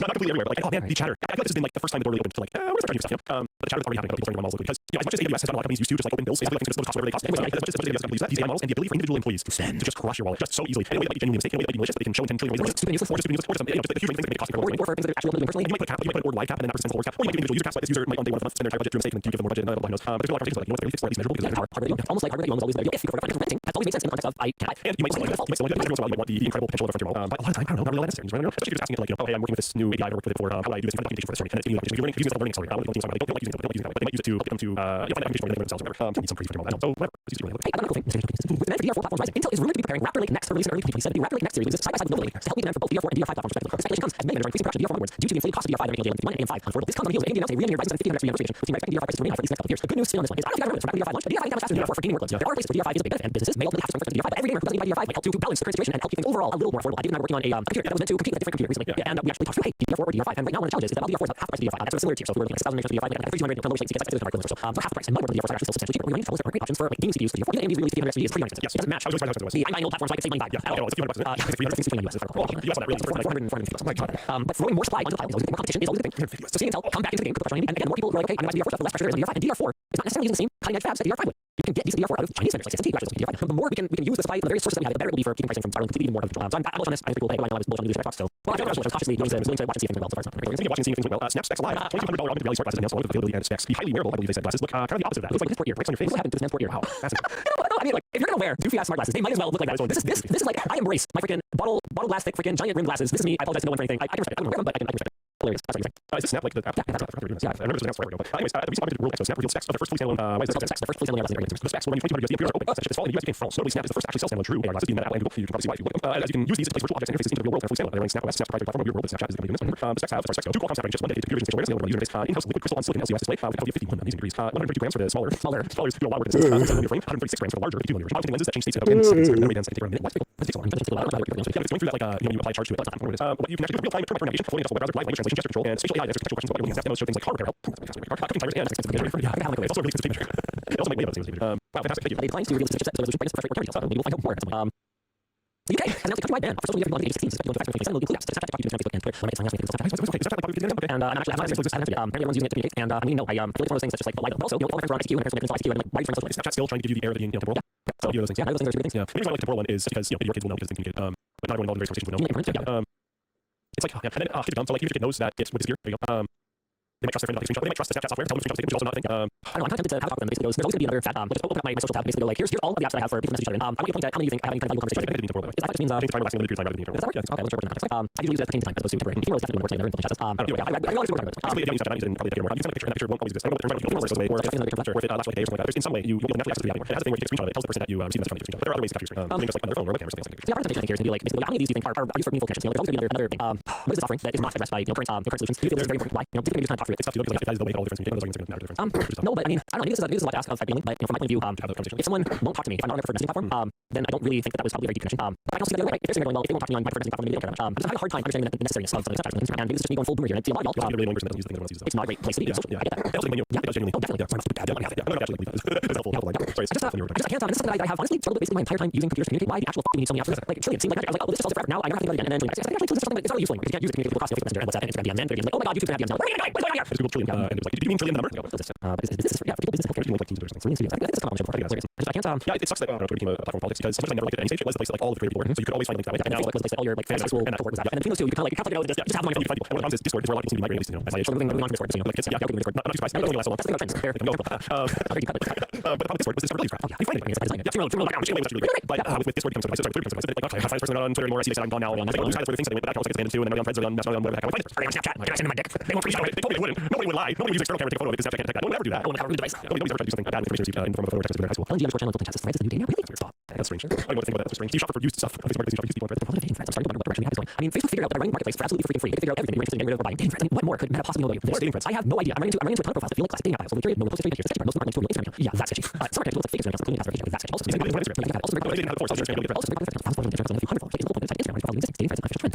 also very weird. Sure. All right. I've been married for longer than I existed as a married individual. Yeah, I remember one thing. No, that's not right, actually. I've been with the person married for longer than I existed as a married individual. I think Minecraft for longer than I had to play Minecraft. One of those things. Oh boy. Oh man. Oh man. Is it Minecraft? Like, is that? No. Okay. It's just sad. I see. Of course, yeah. Tell one Minecraft. Oh yeah. Do you like Minecraft? Oh, okay. That's single. Well, it kind of seemed like that's where you went. That was your point. No. Okay. I was thinking about marriage. Not marriage. Yeah, it's interesting. Still, you went there with it, but I'm distracted when the marriage. yeah, that's fair. Anyway, we're actually done. One of my favorite things was just go back to like there's no security and communication during high school thing. One of those during my school was that you would tell some secret on Messenger. You use like LinkedIn, and another dude says every single time the girls knew. You could paste the LinkedIn into the word and it changed the file. So that's actually what it said. So there's a bunch of dudes in my school like secret girls and girls secret. It was hilarious. I was like, that's very funny. I don't remember that feature. That's so cool feature. They just seriously, that's before I say they just brought back MSN Messenger. It's like when they emailed it form today, people would use the fuck out of it. They would show up in droves. It was so cool. And the funny thing is like lo-fi, like digital cameras and stuff like that era is so hot right now. You could even have a low quality video call. Original, you can literally change nothing but update security. I bet a handful of Microsoft engineers could vibe code freaking upgrade. Like seriously, just bring it back. It would be successful. You're welcome. I would definitely use it. It was so good. Then that would be okay. There are some features that I mean that's like monetized basically over messaging. Jeremy said, what are you even talking about? Microsoft had messaging app that was just plain better than anything that we have now. Actually awesome. No distraction. Oh, so good. I still to this day will screw up and send someone a thumbs up emoji and you back and send it. And I send someone, I don't know, maybe I can send someone emoji now, or I send them back and just doesn't mean anything. It was amazing. I'm not sure this, but my son wore it for my wedding for an event tonight. It looks like an absolute baller. Epic it is. Okay, I'm actually looking for something here though. I'm gonna chat with you on. I stopped using it. It is not. That is here. That's good. I like that. What's my supposed to do this? Isn't that Bruce Lee? Come on. This is really annoying. Why is it not working? Okay, do you think for a little bit? Wait, I'm just talking. So obnoxious. Well, whatever. Even I still use bracket overhead, but it doesn't convert anything. We just use it. Yeah. So I'm trying to find it. What's funny is if you search for that in WhatsApp, it actually finds the instance of the word love. Yeah, that's weird. Actually. Yeah, I mean that's what I meant. But it's fascinating that it's converting that. Why would it do that? I even put quotes around it. It's also picking up words like left looking, like mostly the word. I don't know. It's anything. Where does it start with L? No, I think it's anywhere that starts with L. Why is it doing that? I'm trying to find something specific. Freaking stupid thing. Every posting like a little ASCII. Oh, that's awesome. Remember when you make custom ones? I still have saved on my NAS. The one of the little smiley Facebook arms picking up behind the other one. It's like the cutest thing ever. Those were so cool. Well, I turns out that I actually text my wife a lot. So going through this is going to take too long. Right, anyway, yeah, so we definitely ironically still use that. Okay, we're on that topic. Also, the government also looking more detail. Overnight curfews and breaks into controlling family roles. Most more detail on this in July. They also want to address so-called AI-related companion chatbots. Nice. And hopefully for 2018 for those. According to a survey of more than 116,000 users this year, 83% of parents said their social media outweigh benefits and 90% express support for minimum age 16. But also a lot of them want to be less convenient. Or maybe but at least we're starting the conversation at the very least. I think that is something that is worth doing at this point. Oh, no, okay, I found it as recently as in April. There's that yeah, we understand hardcore. It's crazy. All right, let me. Oh, that's cool. Why not? AMD brings advanced shaders across all RDNA GPUs, essentially saying game load times down by 95%. AMD makes advanced shaders in the Xbox PC ecosystem, like shader compilation, stutter, and long first load times in games. I don't need to say first load. It's so often. That computer building video compared to computer that big and everything. So frustrating. That compilation I keep 4 times on it's very like, it's genuinely first load, you just gotta, anyway, it's compilation shaders use PC and gameplay. Shaders pre-built and delivered ahead of time, so games can load faster and run smoother. I think it's not that bad. Intel's talking about this. They're doing it too on the ARC handles. Yeah, interesting. Yeah, more. Yeah. And AMD tweets that the ASD reduced load time stop at 90%. Features expanding previews now being supported more broadly across AMD RDNA GPUs. The drivers are currently sports games played through the Xbox app. Xbox article on subject support for NVIDIA hardware later this year. Intel has been also alleged to limit the feature for the yeah, what's the worst load time you can remember experiencing? Oh, Halo Infinite, getting that game going through it was brutal. I swear, every time there was some stupid update, there would be a stupid eternity of freaking compilation. It was brutal. Any dial-up, terrible combination. And I'm trying to lose it. It was really so long. I would lose it, and like some features, consume all the upstairs and still use it. It was actually loading. It was actually loading. My favorite one though is Morrowind, of course, because Morrowind completely reviewed Xbox experience on full screen. Honestly, there's a lot of tech for Morrowind that was fascinating, like placing data on the disk for load time optimization stuff. And yeah, really would like sneakily use Xbox. Crazy. Some of the hard to do Xbox because often 3/4 of the hardware. Great tricks they taught everyone is during the memory, really Xbox, and you can't tell. You screen up. Like Morrowind loading is super long load, but that's rebooting the Xbox. That was the hail there. And yeah, it was kind of no thing for Morrowind players. Every once in a while you get smashed with this insane load screen. And the thing was like, turning Xbox on where it is working. I didn't know this was rebooting until many years after. I've seen many times where the last frame of sitting like Delta or whatever, it's just like still there even when it's not 18 frames. Like, I guess that was featured on crazy. So that's my favorite. It's the longest one, but man, so those times were really long. It makes sense now. The whole free instance was rebooting, and then it's loading immediately. I love, man, I really used to enjoy watching some like making of things. I don't remember if it was Morrowind or making of one of those. It's really awesome to watch. So making of Halo 2, the making of extras of Halo 2 was incredible. That's where I learned how they would just like intentionally make the geography of the map run away and walk over to next to the load enemies like before you got there and load stuff behind you and all this how they managed again just dealing with memory of these consoles. Like, I think it was like 2 rocks. No, like all the geometry everything was just 2 models they were around the scale. Oh, that's Mario. No, Halo in the first one, I think very similar. Yeah, I would be surprised. Yeah. Oh yeah, no, when we say all the geometry, all the rocks are basically 2 rocks. Yeah, so together rounds you can see most of them rotated around stuff. Yeah, I think it's Halo. Yeah, I think Halo just scaled. Yeah, Halo 1, pretty sure Halo 1 rocks. Maybe one. I don't remember. Somebody was talking about every single game because all of the game logic has to happen before the game starts because like you only have so much time to manipulate this going on screen. What's Halo 3? No way. It's always going to be fast. That's insane. No, that's really fun. Yeah, interesting. Every single rock is the same rock. It's just rotated Halo. I love that. Anyway, I don't picture this. Yeah, I want to see how you do stuff. Yeah. Here it is. So every one of these rocks is the same rock. Rotating scale around. That's hilarious. I would never know that.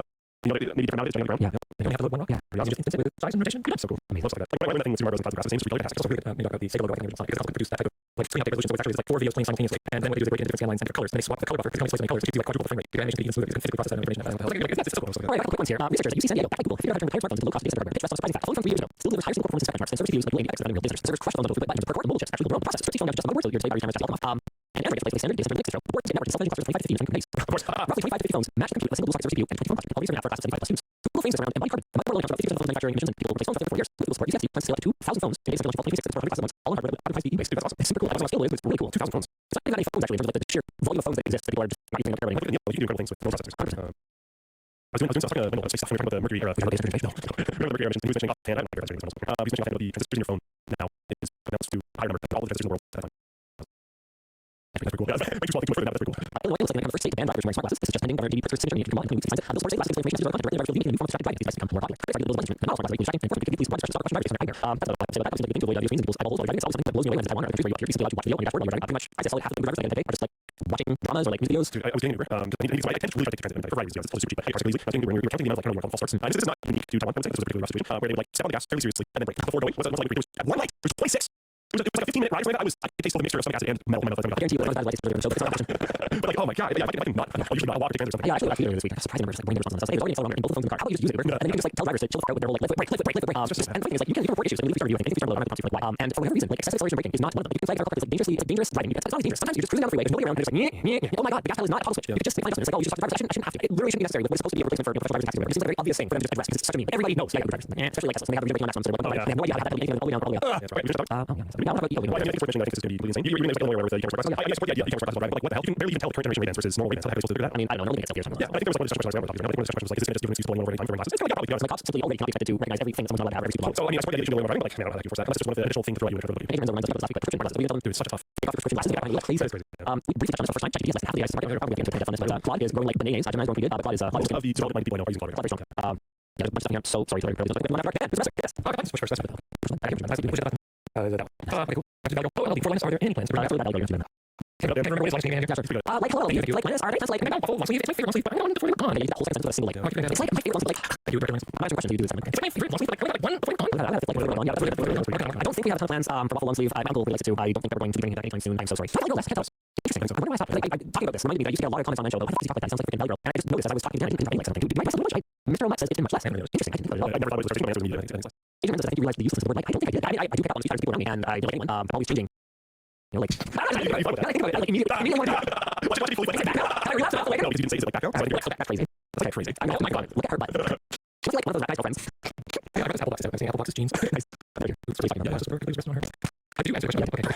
Yeah, I mean, when I was saying, hey, oh, question for Luke. Have you heard of the Lantern of the Lapis? status of like spiritual success, like Mormon. It's amazing and started saying Utah. However, come on. That's pretty good. Yes, I have heard of it. I think the whole internet came together in this algorithmic excellency and was like this guy, because I don't think I've ever seen ads for almost anything else. I've never seen ads for this. And I've always seen I was going to see Mars. I finally introduced my coin wall. Switched to Apache during the Linux challenge. It's been fun. Oh my god! Any like workarounds or some reason, like you found it didn't make it into it's not no, it's like it's like Valkyrie mixed with like 90s dork. yeah, it's like real trying to buy character. Everything's a question. How do y'all finally introduce my coin wall? I was wrong, but how do y'all you have that up until the end? And you're also like, Yeah, any workarounds or some reason. I like actually really challenges and fun. We're gonna start having some fun. I'm just thinking, I feel like I think it was mentioned because Mansion comes this video and I talked about it a lot on Man as we go along. That'll be interesting, my show. I think like every time we say like or just any bullshit. That's rough. Oh, what's your answer for this? What are you calling me? I don't think so. No, I don't think I didn't mention anything. I think I mentioned a lot of stuff on Man, but didn't necessarily in the pirate videos. Workaround stuff though. I don't really think so. I haven't dabbled much with playing games that aren't on Steam yet. I think that's gonna be a hurdle.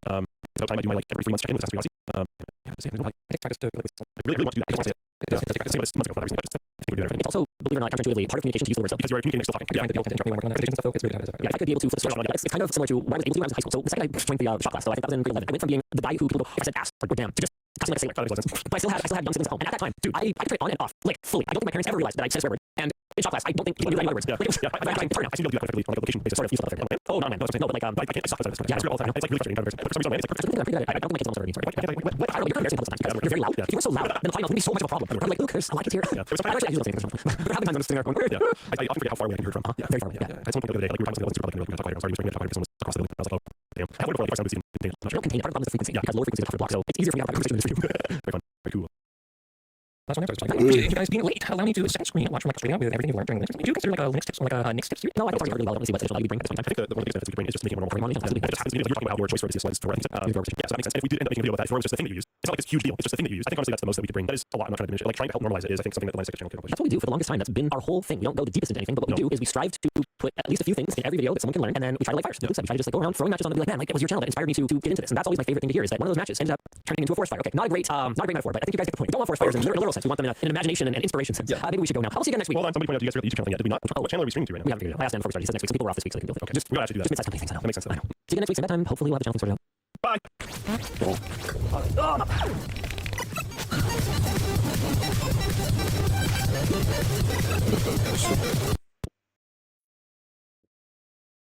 Esse era a pausa para a hidratação. Em vez de beber água ou usar com suco. Pode parecer nojento e sem sentido, mas essa possibilidade tem algum fundamento científico, especialmente porque se você reparar bem, o que os atletas estão consumindo não é água, mas sim isotônico. Além de sais minerais, contém carboidratos, são fontes de energia no interior da boca, tem sensores que detectam esses carboidratos e dizem pro cérebro. E o mais interessante é que estudos mostraram que mesmo sem engolir carboidrato, nem o cérebro cai nessa. Detecta que a energia vem aí e ativa o sistema de recompensa, reduzindo a percepção de cansaço. E essa ativação dá em gás extra na hora do jogo. Na teoria, na prática, o que os cientistas viram é que em esportes como corridas de longa distância e ciclismo, beber e cuspir carboidrato terem algum efeito, uma pequena melhora da performance. Mas em testes com corridas mais parecidas com as do futebol, o efeito não pode ser que ficar cuspindo por aí não faça diferença nenhuma. Ah, mas por que eles não bebem isotônico então, porque beber líquido demais no jogo, você vai correr muito, pode pesar a barriga, pode dar enjoo e até reduzir o desempenho. Eu só sei de uma coisa, no meio de uma competição com tantas sessões equilibradas, jogando em alto desempenho, vai entender o atleta por aí buscando uma mínima melhoria da performance. Foi isso que vai trazer o X, pode continuar cuspindo à vontade. Enquanto você já sabia dessa, e diga, olá. The word fez has breached containment of the UK and is now mainstream slang across the world. Effectively, what was once a British way to say fair enough has become a meme on a ridiculous scale, and it seems like a lot of people don't know how to feel about that. It's difficult to tell exactly who started pushing it online, as British people have been using it for so long that it would be disingenuous to say it's just one person. However, its ads seems to have been one of the first to provide a new slang update way back in March this year. Oh, listen, guys, new slang update, new slang update. Fairs. Fairs, let's say somebody says something, and you slang, you agree with it. All you got to do is say fairs. And of course, there was semi-click track that also paired in 3 or 4 Dangerfield blew up last year, so it's been around for a good while. From there on, fairs quickly blew up online, becoming the de facto response to any form of embarrassment or potentially awkward moment. It really is a sort of new way to simply say it is what it is in response to something, as if you just accept that's how life is and you gotta live with it. You probably noticed that it's also become intertwined with YBG Wallace, as that specific interpretation of young, British and gifted fits perfectly well with the UK fairs. The particular picture of YBG Wallace making the OK symbol with his hand also seems to fit in with the idea of making the OK symbol in real life, as if to say fairs or fair enough with symbolic expression. People are even wearing the iconic black mask, demonstrating a combination of trends that allowed it to evolve into an entirely new spread. It's good to the point that fairs has actually become a hashtag trend, as anyone posting a video with that hashtag is just accepting their fate. However, because it spread so quickly over the last few weeks or so, some are worried that it's going to die an intensely fast death as it's become mainstream and overused. Although one could argue that because it's already been so popular in the UK for years prior, that the slang has been a long-lasting meme all along. It just begs the question of whether a meme can be considered successful if it goes truly mainstream. And that also means others will see it too often and thus stop using it out of boredom. It'll be interesting to know if fairs does go the way of 6-7, which seems to have consistently avoided death by becoming a lingua franca meme across every single country, to the point that the Pope does it. Essentially, fairs is blown up away from its UK home, quickly dominating the internet as a new way to say fair enough in response to any potential rejection, embarrassment, or awkward moment. What meme do you guys think? Leave a lesson in next. Let me know. Writing is never good for any creative problem. And startups or creating new products are often mostly about creative problem solving. Like, because I don't know, my wife tells me that I have this problem, but I'm in love with Reading 01. And so for whatever reason, growing an audience from 0 to 100 people for me is more exciting than growing an audience from 2,000 to 3,000. I don't know why. There's something broken in my brain. I love the startup. You know what I mean? I love the startup feeling. I don't know what it is. It just is what it is. Right? 0 1 in my, some people have that. You know people out there like that. Hey everybody, how's it going? Welcome to today's episode of Hating Fucked. I'm your host, Louis Rossman. This is my co-host, Blackberry the Kitten. Today what we're going to be going over is LG's website for some of their Think Home products. For those who have been following the channel for a while, a few years ago I decided to upgrade my cheap old piece of TV that I've been using for almost 15 years to a flagship LG G3 OLED. And after buying it, they rewarded me with this. It says here right inside the menu, do not sell my personal information, and that option was turned off by default on a television that cost over $37. It's not the cheapest TV. This was the flagship television. And this is something that's been getting a lot more press recently. Texas Attorney General recently sued a major television manufacturer for essentially being spyware and literally watching everything you're doing with your television. This is not something that is secret. This is something that is well known. If you dig into the terms of service, you'll find that the television is literally taking captures and screenshots of everything you're doing on television all the time, reporting it back and selling information. It's crescendo to maximum ridiculousness after I got this email a few years ago, which I shared with you, where somebody Oh, just like that. Whatever.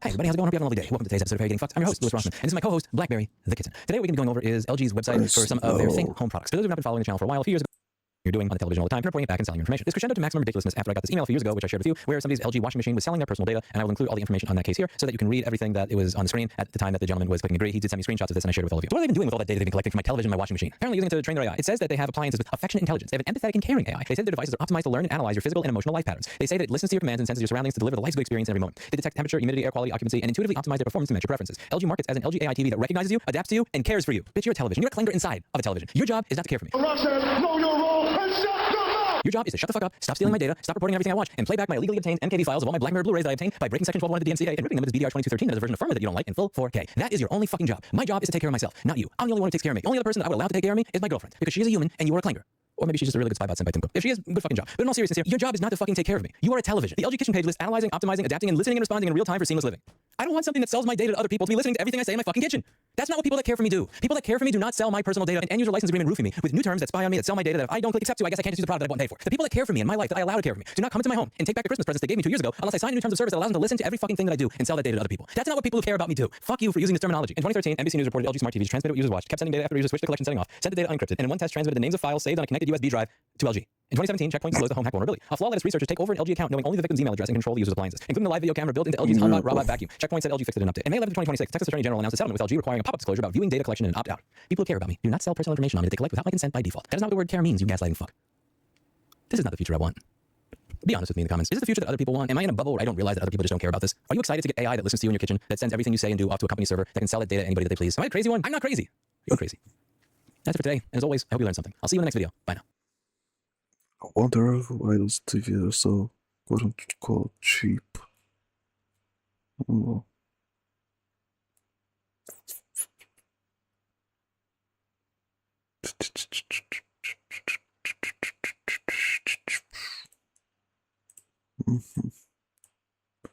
I may need to enable the VPN or maybe not. I don't know. Oh fuck. No.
Foi o jogo que mais rodou nesse PSP aí, com certeza. Locoroco 2.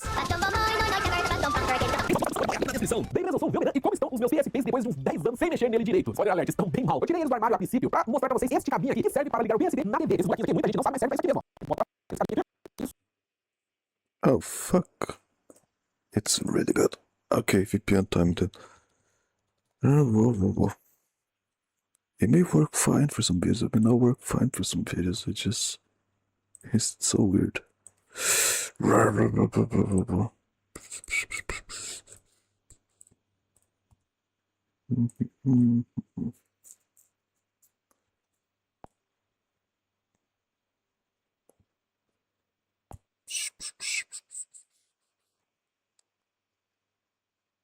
Annoying.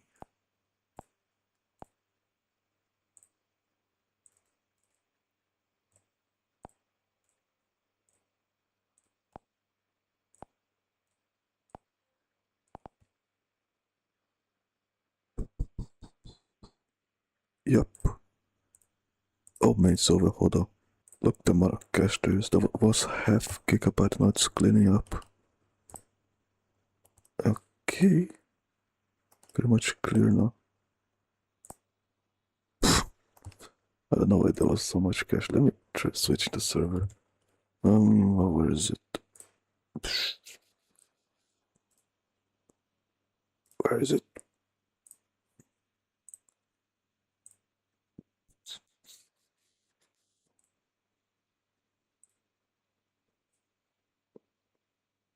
Nope.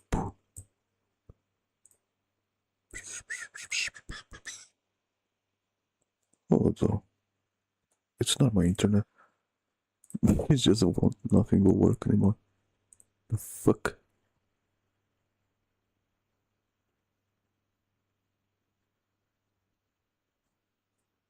How weird. Amsterdam's not even there. Really? Is it still working?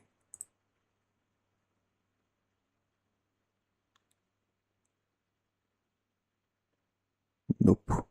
No idea what just happened. No idea. Okay. Okay.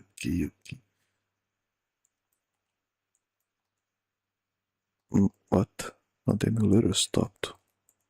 What the fuck? Okay, hold on. Oh man, what a mess. So the emulator crashed hard, kept the computer hostage for like 2 minutes straight, until it finally closes.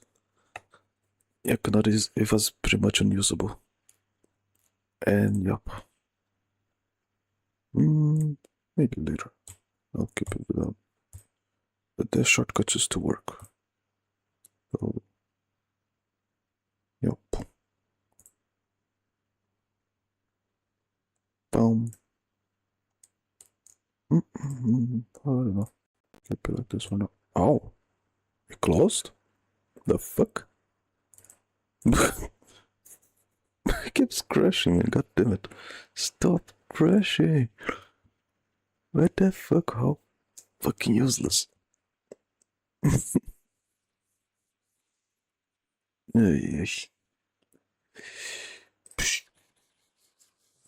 Man, god damn it.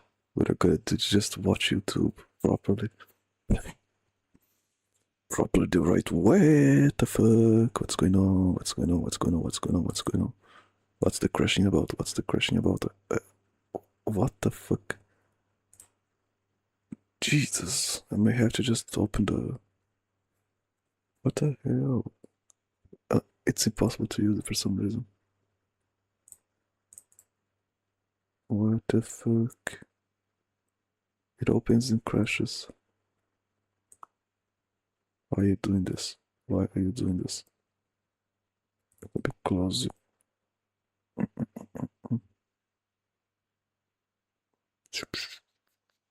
Why are you doing this?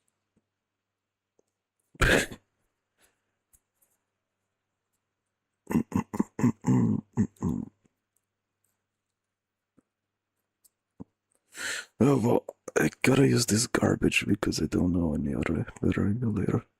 Sadly. At least on Windows. It kinda sucks. I only use it for one application that is not available natively on Windows. Ugh. Jeez, what's this law about? Just trying to open up the thing. Oh, there it is. It's gonna crash. Okay, it didn't crash. What the hell is actually working?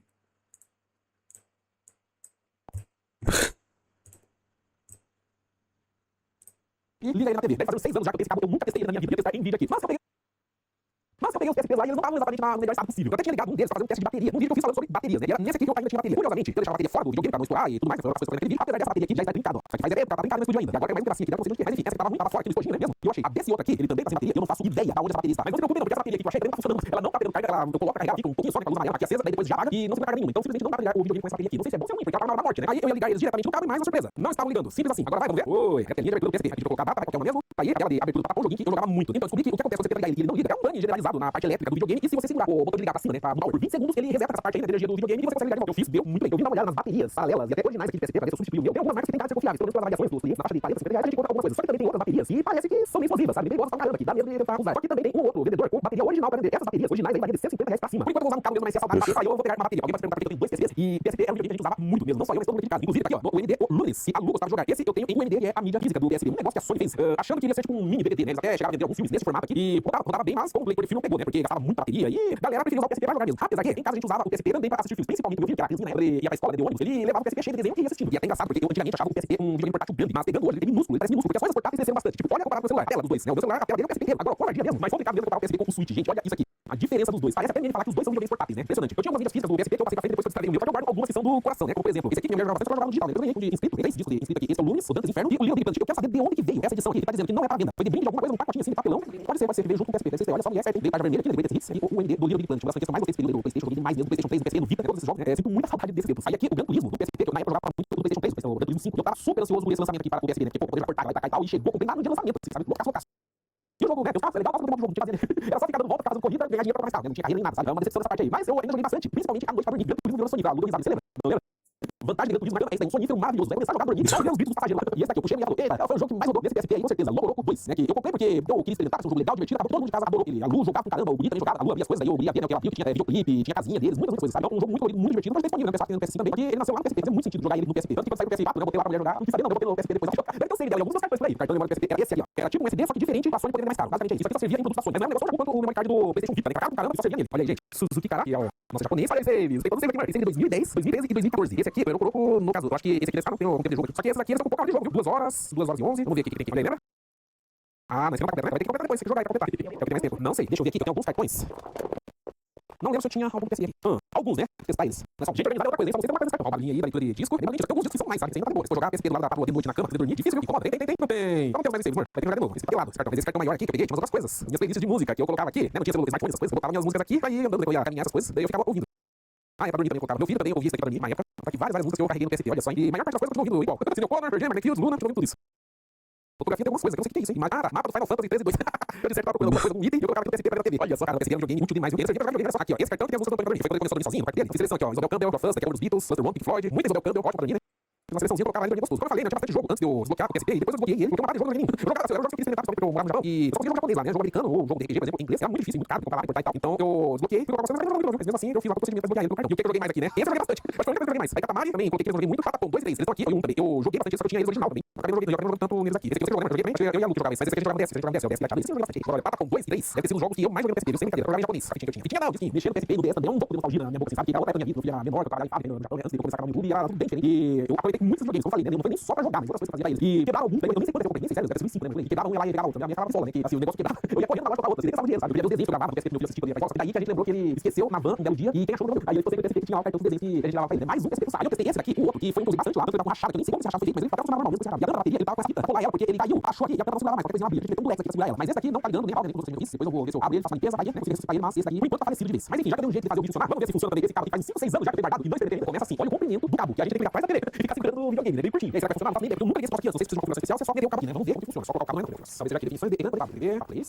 saída, componente, então, querer visualizar a saída, não, obrigado, posso ligar e volta normal. Opa. Olha, sai tudo bugado, vai progressivo, tem que colocar laçado, não sei se a TV tem progressivo, vamos lá, de novo.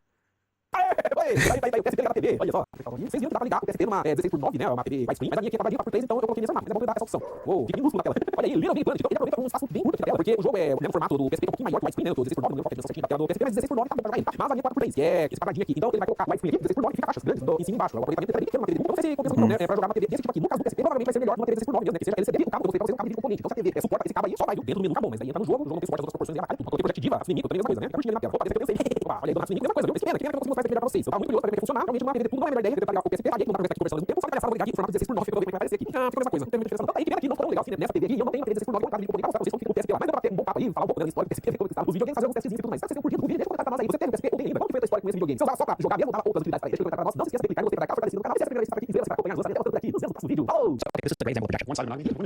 One-sided monogamy means what? Here we go. Set me up. He's afraid of being judged, and so when Luther has a neutral expression, you can see his defensiveness. This guy sees judgment into it. Mother, my children, woman, she doesn't talk. You seem upset by it. You seem upset by it. People get so upset about this. It's interesting that you think that I was resident movie. I know this. People are very angry with me about this. No, but you just seem to be digging stuff. Okay, let's talk about this. Right? So when he has a question, what is one-sided monogamy? This is where he thinks it's problematic. So he already goes on the defensive. From the get-go. So he's afraid to talk about it. But also, there's some people for whom the things that we're afraid to talk about are the things that we talk about to prove to ourselves that we're not afraid. It's a really good showcasing of projection and perception. I mean, even with the frame that I paused on, it's so interesting to see his facial expression, right? It's very assessing. I don't believe that every man should go out. I have to laugh every single day. Now, that's what you do as well. Of course. I'm hiding. No, no, I refuse to. I refuse to. Bem-vindos ao 12 Nacional. Vamos hoje com essa honra. Bebida! Mas não é uma bebida comum. Essa aqui é uma bebida característica do Japão. É um café, mas o sabor deste café é churrascaria. Quer dizer café com sal? Nossa, trouxe a lembrança daquele dia que eu fiz um café. Com sal? Nossa, trouxe a lembrança daquele dia que eu fiz um cafezinho, abri o pote. Na hora de beber, é sal. Agora tá muito caro. Não é tudo isso de sal que me colocou. É só um pouquinho. Mas são bebidas bem comuns aqui no Japão. No verão, sal com alguma coisa. Nesse caso aqui é sal com baunilha. Olhando na parte de trás, tem até óleo de coco aqui nesse café. É café puro com sal, é isso? E baunilha? É uma mistura de café com leite, sal, baunilha e óleo de coco. Pelo que eu preparei, tá gelado, né? Sim, está gelado, tá gelado. Tá suando aqui porque eu não suando. E eu não tô gelado. Nesse símbolo aqui fica bem fácil de ver o que eu acabei de explicar. Tá escrito Natsu Gente, dizendo que é apenas do período do verão. Isso aqui eu acho que a gente comprou no supermercado. Foi no supermercado que custou 190 ienes. Uma coisa que eu acho nesses produtos que tem baunilha sempre tem um desenho dessa flor aqui, que eu acho que essa flor aqui é a baunilha. Só que na verdade eu nunca vi pessoalmente. Eu não sei se isso daqui é baunilha ou não. A gente acredita. Nossa. Ai, que meu. É só um café. Eu tô sentindo o gosto da baunilha e nem o gosto do sal. É docinha, né? Uma bebida docinha. É sal, tem aí. Não tem sabor de não, somos enganados. Não tô sentindo gosto de nada salgado, né? Mas é um café com leite, adocicado. Levemente adocicado. Ele não tem o amargor do café. Quem gosta do café amargo, mas é uma bebida mais diferente. Aliás, o café tá bem fraquinho aqui, parece até que é só leite com um pouquinho adocicado com baunilha. A baunilha dá pra sentir. Será que a idade impede você sentir sabores? Porque eu não gosto da baunilha, porque me deixa. Eu também. Mas a bebida é gostosa. Agora, para minha guloseima, chocolate sabor baunilha com sal. É isso mesmo. Dessa vez, será que você não vai nos decepcionar? Eu quero sentir esse sabor do sal com baunilha. Observe a beleza da embalagem. Tem sorvetão aqui, gente. Mas lendo aqui a caixinha, não achei nada de sabor de sorvete. Será essa a primeira enganação? Já não tem sorvete. Temos aqui pelo nome macadamia. Que é macadamia? Vou explicar pra você. Em casa, não sabe o que é macadamia. É assim, legal. Quando a Mia se machucou, é a maca da Mia. A maca. Falei pra ela, entendeu? Eu sei que é a minha, é a personagem do Resident Evil 7. Se machucou, aí a maca da Mia. Macadamia é um tipo de noz. Tem uma imagem bem pequenininha dela aqui. E é isso que tem dentro do chocolate. O chocolate é tipo um bombom de chocolate branco, sabor baunilha com sal. Este chocolate compramos no supermercado que paga o valor de 259 ienes. Vamos abrir. Nossa, uma imagem da embalagem. Tem algumas instruções aqui, não. Tem que puxar por aqui, ó. Esse plástico. Lindos bombonzinhos. Você não cai porque eu fiquei chapado da embalagem. Tá, mas bonitos, né? Cheguei não. Cheguei de baunilha mesmo. Ah, uma coisa que eu esqueci de mencionar. Olhando aqui na embalagem, tem essa imagem falando que é por tempo limitado. Porque o salzinho utilizado neste bombom é o salzinho de Okinawa. Você aí que mora em Okinawa, onde foi pra Okinawa? Me diga se o sal de Okinawa é um pouquinho diferente. Porque pra mim não vai ter diferença, eu acho. E o sal de Okinawa chama sal de Okinawa em Okinawa. Ou a brisa espacial. Pra quem não sabe onde fica Okinawa, é uma região tropical aqui do Japão. O mapinha fica lá embaixo. Peguei outra. Bombonzinho de baunilha com salzinho de Okinawa. Esse de macadamia foi morder com tudo bombom. É bem doce, é gostoso, mas como eu não gosto muito de chocolate branco, não tem como eu achar isso muito bom. Tá bom, não. Nossa, que legal, tem bastante sabor do sal. Que interessante. Sentiu? Também, senti nada. Não senti isso não. Será que foi o bombom que eu peguei? Nossa, com macadamia gordurosa, né? Tem muito de sal, tem muito de baunilha, Não. tem muito de chocolate branco. Pra mim tá muito gostoso. Dá pra sentir o sabor do chocolate branco, dá pra sentir o sabor da baunilha, dá pra sentir o salzinho aqui. Tem macadamia pra mim. Não comi esse bombom, mas o nome do bombom é macadamia. Então tinha que ter macadamia. Porque pra mim a macadamia deixa tudo muito oleoso, né? É tudo muito doce, né? Chocolate branco. Mas ele não é ruim, pra quem gosta bastante de chocolate assim, bem doce. Esse aqui é bom, hein? Ele é fácil de comer e agora, retrogosto, tá falando? Sobre sabor, retrogosto. Tá me dando a sensação de comer um chocolate com flocos, chocolate branco com flocos. Verdade. Fica esse sabor na boca. Só sei, viu? A única coisa que eu tenho que criticar é a imagem desse sorvete aqui, ó. Porque não tem sabor de sorvete.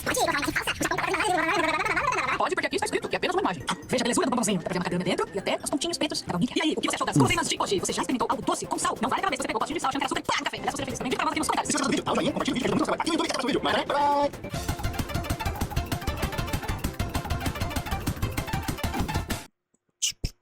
Next. So, toque.